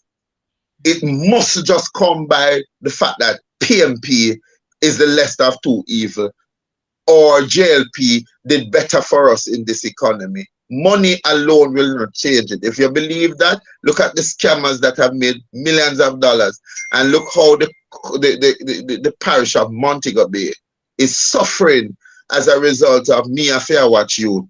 The thief a fair watch a thief with the bigger bag. Come on, people, man. We can do it. And now we have to do it. Stop talking about what the politicians need to do. Hold your leaders accountable for what they do, and don't be afraid to move them out of the space. Don't be afraid to move them. For me, Luke, this is the most important lesson for this 60-year experience that we've had. That we have, for the entire 60 years, voted if we bothered to vote, and wait for these politicians to fix up the country. We have not held them accountable. We've not gotten involved. We've not scrutinized their behavior. They work for us. If we do that and nothing else, begin to hold our elected officials accountable. then we're going to get different outcomes. It's too easy to blame them. That's the point I was making earlier. Yes, we have to hold them accountable individually in the context of the promises they made and the job that they're supposed to do. And when they do wrong, we have to hold them accountable individually. I saw the point being made. I was making another point, which is that all of them are part of a system that is broken. So sometimes we have to look at the systemic issues and not just point to them, right? And part of the systemic issue is our role in the system, that we are not simply bystanders. We are the owners of Jamaica. We have a responsibility to act as if we own this country. We have a responsibility to hold our elected officials accountable. And I'm suggesting it's that which we ought to do to really get to the root of the problem and sometimes not simply pick on them. Yes, where they fall down, we have to hold them accountable. And we have a lot of accountability measures in place to do it. And we have to be careful that we don't demonize the Integrity Commission as part of that, because they may or may not have made a mistake or done something they couldn't have done. None of us are perfect. None of these institutions are perfect. And instead of but Prof, look how much. Hold on, look. I heard the Prime Minister, and I'm sorry for the sneeze a while ago. I heard the Prime Minister said something in Parliament this evening after Mr. Montague made a speech. And really, not really after Mr. Montague, not after Mr. Montague made a speech, after the Minister of Justice said something, the Prime Minister got up and said that he's asking members of the Parliament to desist from politicizing, I can't pronounce the word, of the Integrity Commission. He's calling parliamentarians to stop criticize the Integrity Commission the way how they're doing it. It's an oversight body of Parliament, and we must come together. If it has its fault, try to figure out how to amend it, how to build it properly. He's calling on all parliamentarians on both sides of the fence to stop it, to desist now. And I was shocked when I heard him say it. That's excellent. And we need to commend the Prime Minister when he does those things, because that's an important point. That's part of the leadership that's required, right? There may be other flaws, and we call out the flaws, but let's also commend him for making the right Well, Rosalea has made me into a convert. I'm going to say something well. Congrats, if that's what he's saying. But oftentimes I've seen people say things with one side of their mouth, but they mean other things. For instance, I'd like to tell him, why did we abolish the office of the political ombudsman? Yes, very good question. Very good question. So you want to talk about it now? Look here, this is the Jeffrey. Sometimes for political expedience, and you want to make sure that you look like you're doing something right, somebody might pull you aside, like sensible Rosalea Hamilton, and say, nudge you and say, don't talk about it like that, because anybody who provides oversight of our governance, this is what me laugh at all the time, they have a problem with. To me, if you didn't do the work and you do it honestly, and Rosalie, a citizen, steps in and said, well, Luke, I don't believe that, and I'd like to see your records. I mean, I have nothing to hide. So he is saying that, but on the other hand, the office of the political ombudsman that says, as Dr. Hamilton is expressing, you don't have the right to sit on any platform and say anything about me and tear me down in a really derogatory way and get away with it. You don't have the right to create slogans that paints a picture that because I am from the other side of the fence, I am worse than, and so you're better than. And that office that was, well, I'm not sure if it was entrenched, but it was obviously in the Constitution that this office should maintain its core function, was abolished overnight, and nobody don't say anything about it. Yeah. You're right. And I want to just comment on something I see Douglas making the chat about the fact that, you know, if we want to protect the integrity of the Integrity Commission, and the Prime Minister is saying, don't be too critical. Then remove the gag order, give them some room to do them work. So I fully agree with that. Absolutely agree with that. Good point, Douglas. Yes. I want to play a video. Then there is some consistency, in these pronouncements. Yeah. I hear Luke and Professor Hamilton speak about voting. And although this video I'm going to play is about them, the late John Lewis, I think he was a senator of the United States. He made this speech, and I find it to be very, informative in a sense. Let us play it here. I got arrested a few times. During the 60s, I went to jail 40 times. Since I've been in Congress, I've been arrested another 5 times. And I'm probably going to get arrested again for something.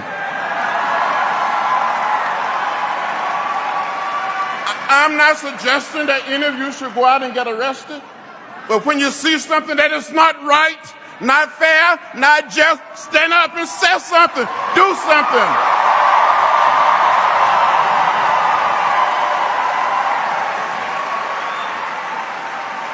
I gave a little blood on that bridge in Selma 53 years ago.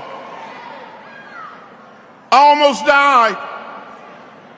Some of my friends and colleagues were murdered in Mississippi and other places. I'm not asking any of you to give any blood. I'm just asking you to go and vote like you never voted before. We have to vote.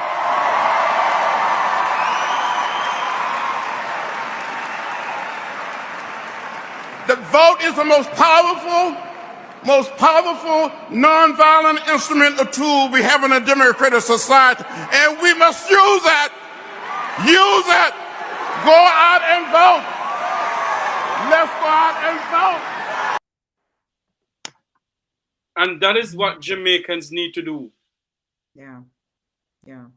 You have the constitutional right to vote or not to vote. But Jamaica depends on you. The soul of our democracy is at risk. And we need to vote. Yes, we have been voting for the 2 political parties for years. We have never had a referendum since 1962. The second referendum with Professor Hamilton? Yes, well, remember, we've not had one since 62. Right, since 62. The referendum was 61. Oh, 61. Okay. Yes. Professor Hamilton, as we're gonna close this program, because I know you have a schedule ahead of you tomorrow. I won't keep you much longer now. Your closing remarks to your fellow Jamaicans and to fellow Jamaicans in the diaspora. Get up and stand up. John Lewis was absolutely right. We have to stand up and fight. That's our history. That's who we are. We were born in the bowels of a inhumane system that today has not transformed itself so that we can live in dignity, with respect, and in a way that reflects who we are. So we're still fighting, we're still struggling. And every generation has their role to play. So I want to encourage Jamaicans, I hope that this conversation was useful, that you would have learned from it. And it means that tomorrow and the next day and the next day, we must act. It's not good enough for us to perpetuate a political system in which we feel the people we vote in power must find all the answers.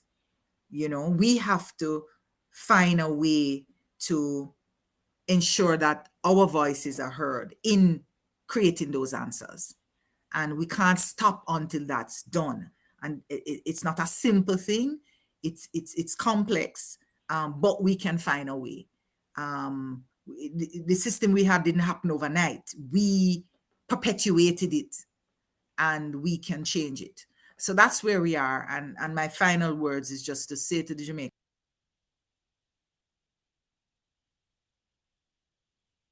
Professor Hamilton? Oh, Lord. Repeat again. We had a little break. My final word. We have lost Professor Hamilton. Oh, no, I'm No, she here. came back. Yeah. Go ahead. Yes, You're saying I was just saying that my final word is that the power of the people of Jamaica, all of us working together, is greater than the people in power. Thank you very much. Professor Thank Rosalie you. Hamilton, thank you for coming on. We're Good, going to thank spend you like so about much. time with Luke George, and we're going to cut off pretty soon. But Thank we're going to you, spend more Luke. time with Luke George. Yeah, yes, Prof. Prof beautifully said, Prof for president.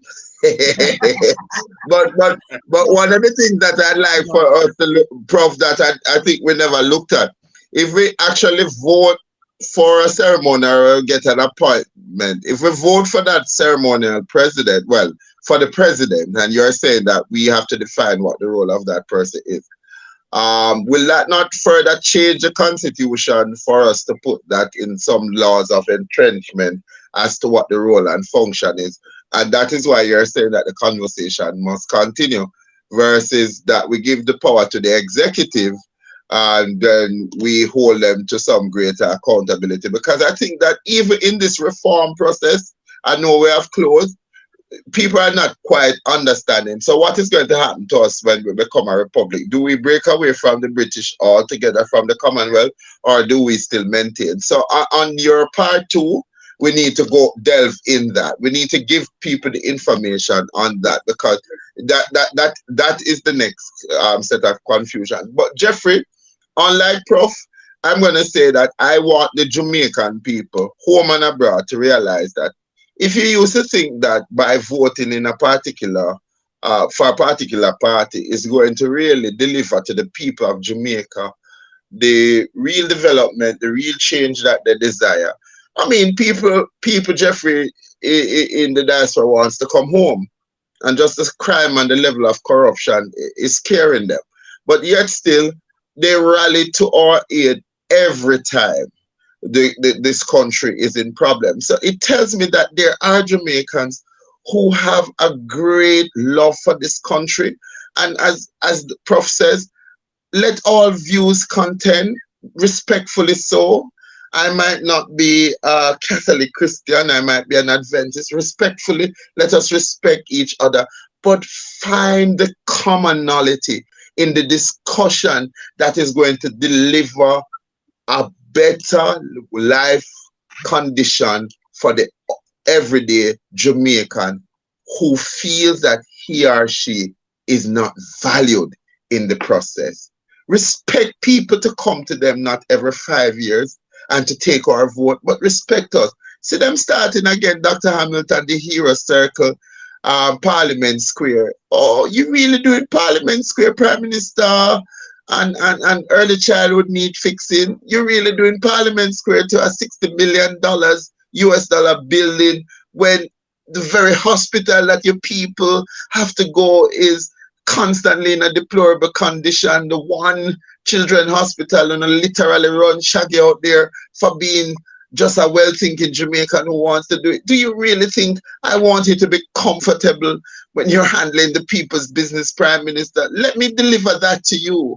When the other social and economic ills have been remedied significantly, that we don't need no part program because we're all productive and we're being valid and we're being paid for that.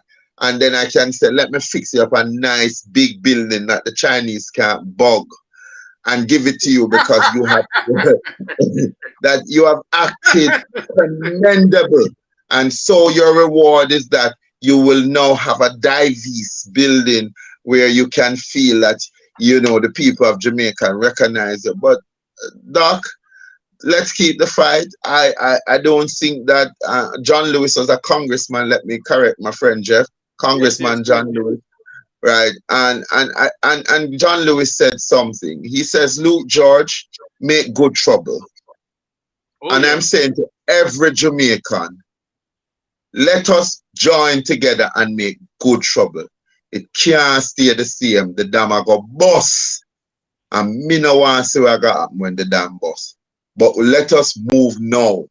As people are not reactive, but we are proactive to try to see if we can pull back what has happened, start to transform it, that it can work, and that all of us are valued equally. That's not my final word. I like that word. That's my parting word. Well, you're not going off yet. We want to say goodbye to the lovely lady, Professor Rosalea Hamilton. All right. You are scheduled part that, but me I have to be punished by Jeffrey Tavares. All right, so Luke, I hope I see you on Thursday. Where? You're in Jamaica? Yeah, all right, I'm there, man. All right. So I've been missing out on some opportunities, but where? Yeah. Our Hero Circle, our last day of protest. Tomorrow, Thursday? Thursday, day after tomorrow, yes. Okay. What for wear full black? Yes, full black. We're having a funeral service. We're mourning the death of the high moral leadership in the country and the death of empathy for the suffering Jamaican people. And we want to mourn and grieve, but give hope, because the resilience will continue. We not ease up. Yeah, man, we not ease up. And true, me know Jeffrey will send one barrel come give me. When them tell me say me can't do nothing and them not give me no money, me know where my barrel them come from. Them lucky. Because one of the part of making people go stand up in that. You see, anytime them feel like say them are gonna strike them off of the list. So me make sure say me align myself to a Jeffrey Tavares. Say hear the name, we can send barrel. So Uno can't make me dead feel hungry. All right, Jenkoman, all the best. Thank you very much. Yes. Thank you very much for coming, and don't be a stranger to make me talk now. All right, good. I have a part 2 according to Luke. We definitely should talk about according to the gospel. I will see you on Thursday and I'm a full black. Good. I'm looking out for you. Good. Thank you so much. Thank you, Professor Hamilton. Bye-bye. Professor Rosalea Hamilton was our special guest this evening. I must say good evening or good night to my good friend, Jeanette Calder of JAMT, and also to Ambassador Andy Mashaila of Interpol in South Africa. He was on a while ago watching us. I must say it's late night in Africa now. Good night to him over there. Luke, we're going to wrap up, but I have to get you on to speak to your people. Speak to your people in a sense of, where do we go from here as a nation and as a people? Well, Rosalie charted that way. And as she said, it's the coming together of the fine mind. And you talk about people like Jeanette Calder, who, again, people don't know the value of input that this wonderful human being has been putting in to transform the space and ask government for greater accountability. But Jeffrey, we all have to just take personal responsibility right here. And in doing that, we have to get out of the mindset that the political parties that are currently the political parties are going to deliver to us.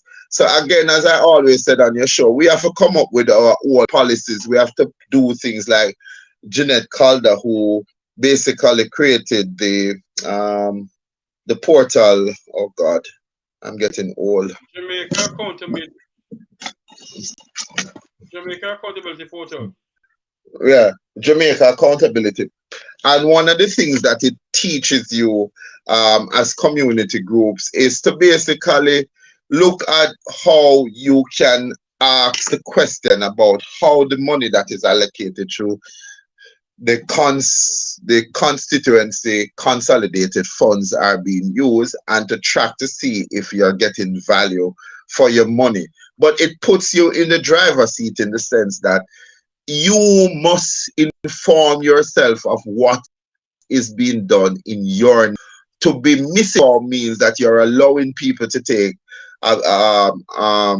abuse of you. So coming from this now, I think that your listenership would be ideal now to look at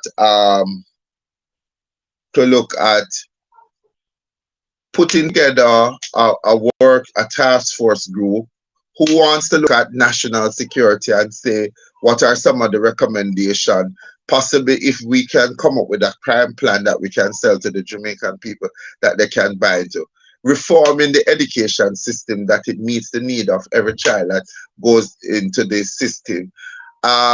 Creating the assessment portals for children in our schools so that we can catch the learning disabilities and the learning challenges, and creating spaces for children that are born especially with autism and other things.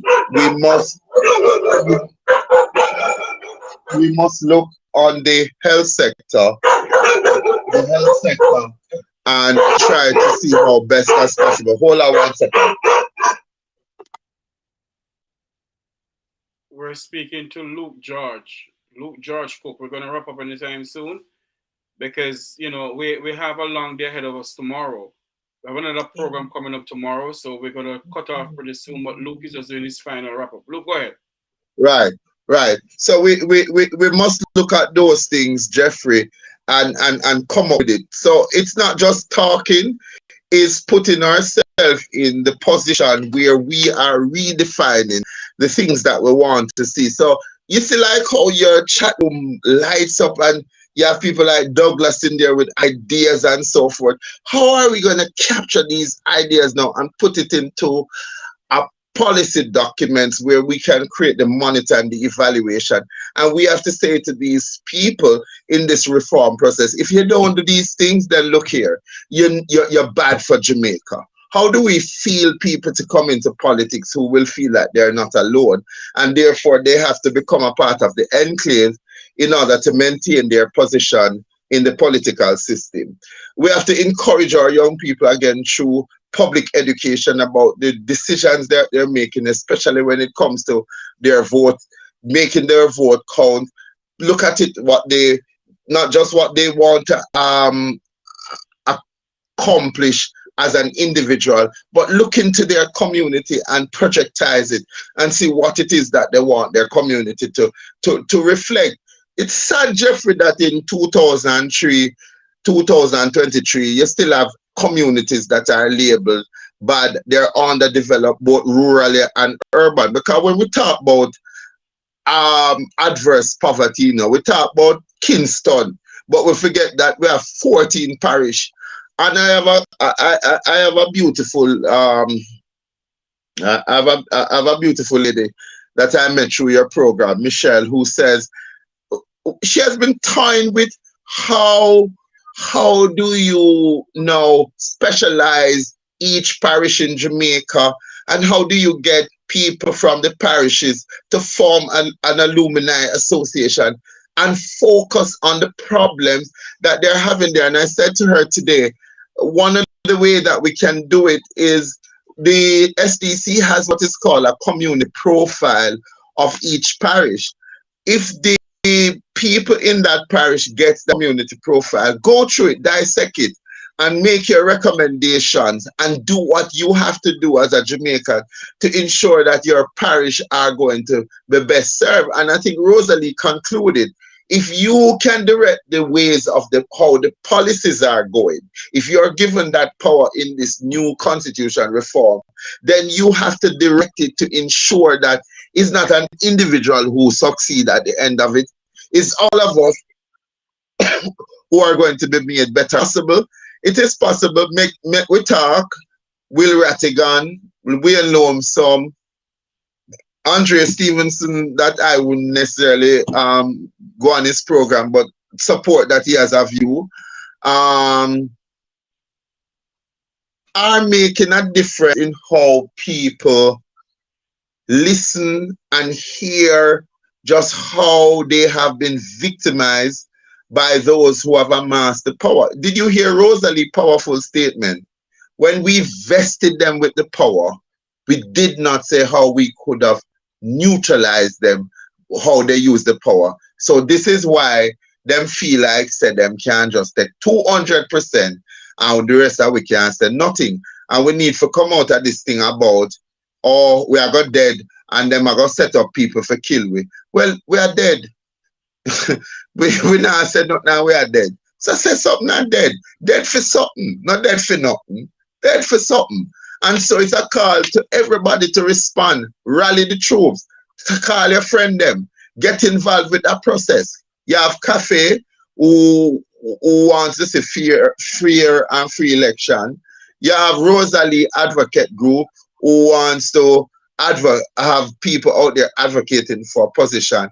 And then you have the Jeffrey Tavares Met with Talk Show policymakers platform and committees where we break out into session and we come back with a comprehensive report. We put it in a document and we say, look, on health, what we want to see. On investment, this is what we want to see. On education, this is what we want to see. And you have to deliver it. And we sell that now as the benchmark to the Jamaican people to say, if we don't get this, no have no fear. Vote them out, Pam. Black. And on that note, we're going to say good night to everyone for coming on. Thank you all. You know, we do these shows not to gain money. We do it because of the love of country. The love of country. That's the reason why I do this program. Many times I need help. I have to go in my pocket and do it myself. Right now, I need a piece of equipment that can take telephone calls. I have to go in my pocket and try and get it because I need to interact with my viewers who is on my channel and other people. But what to do? We have to do it because we're doing it for the love of country. To all my viewers on my YouTube channel who subscribed and who even didn't subscribe, I love you all. And remember to like, share, and subscribe to the Make We Talk Jeffrey Tavares YouTube channel. Until you hear our voice again, I'm Jeffrey Tavares. On the behalf of Dr. Rosalea Hamilton, Professor Rosalea Hamilton, my good friend Luke George Cook, my producer Owen Brown. Have a good night, everyone. I'm going to leave with the voice of the late John Lewis. I got arrested a few times. During the 60s, I went to jail 40 times. Since I've been in Congress, I've been arrested another 5 times. And I'm probably going to get arrested again for something. I'm not suggesting that any of you should go out and get arrested. But when you see something that is not right, not fair, not just, stand up and say something. Do something.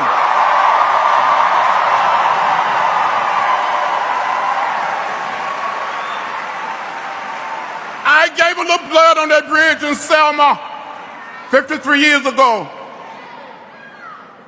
I almost died. Some of my friends and colleagues were murdered in Mississippi and other places. I'm not asking any of you to give any blood.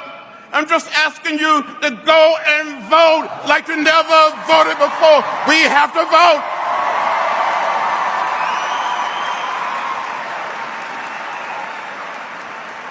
The vote is the most powerful nonviolent instrument or tool we have in a democratic society, and we must use it.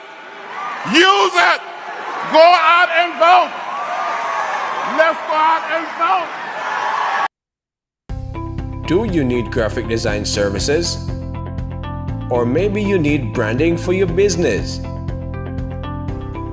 How about multimedia production services? Contact Browns Media and Graphics at 876-877-1870. Browns Media and Graphics, developing your ideas, creating your style.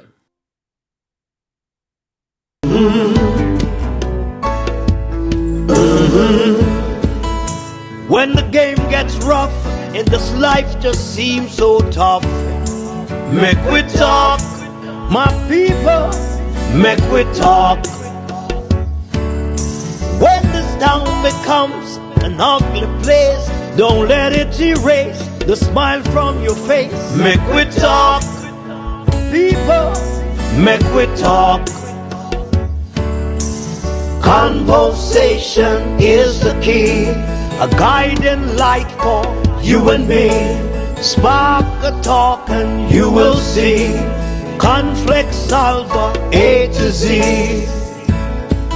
World leaders master the art of self-defense just by talk. So people, make we talk. Hey, we're living in a world that on ourselves we must depend. Make we talk.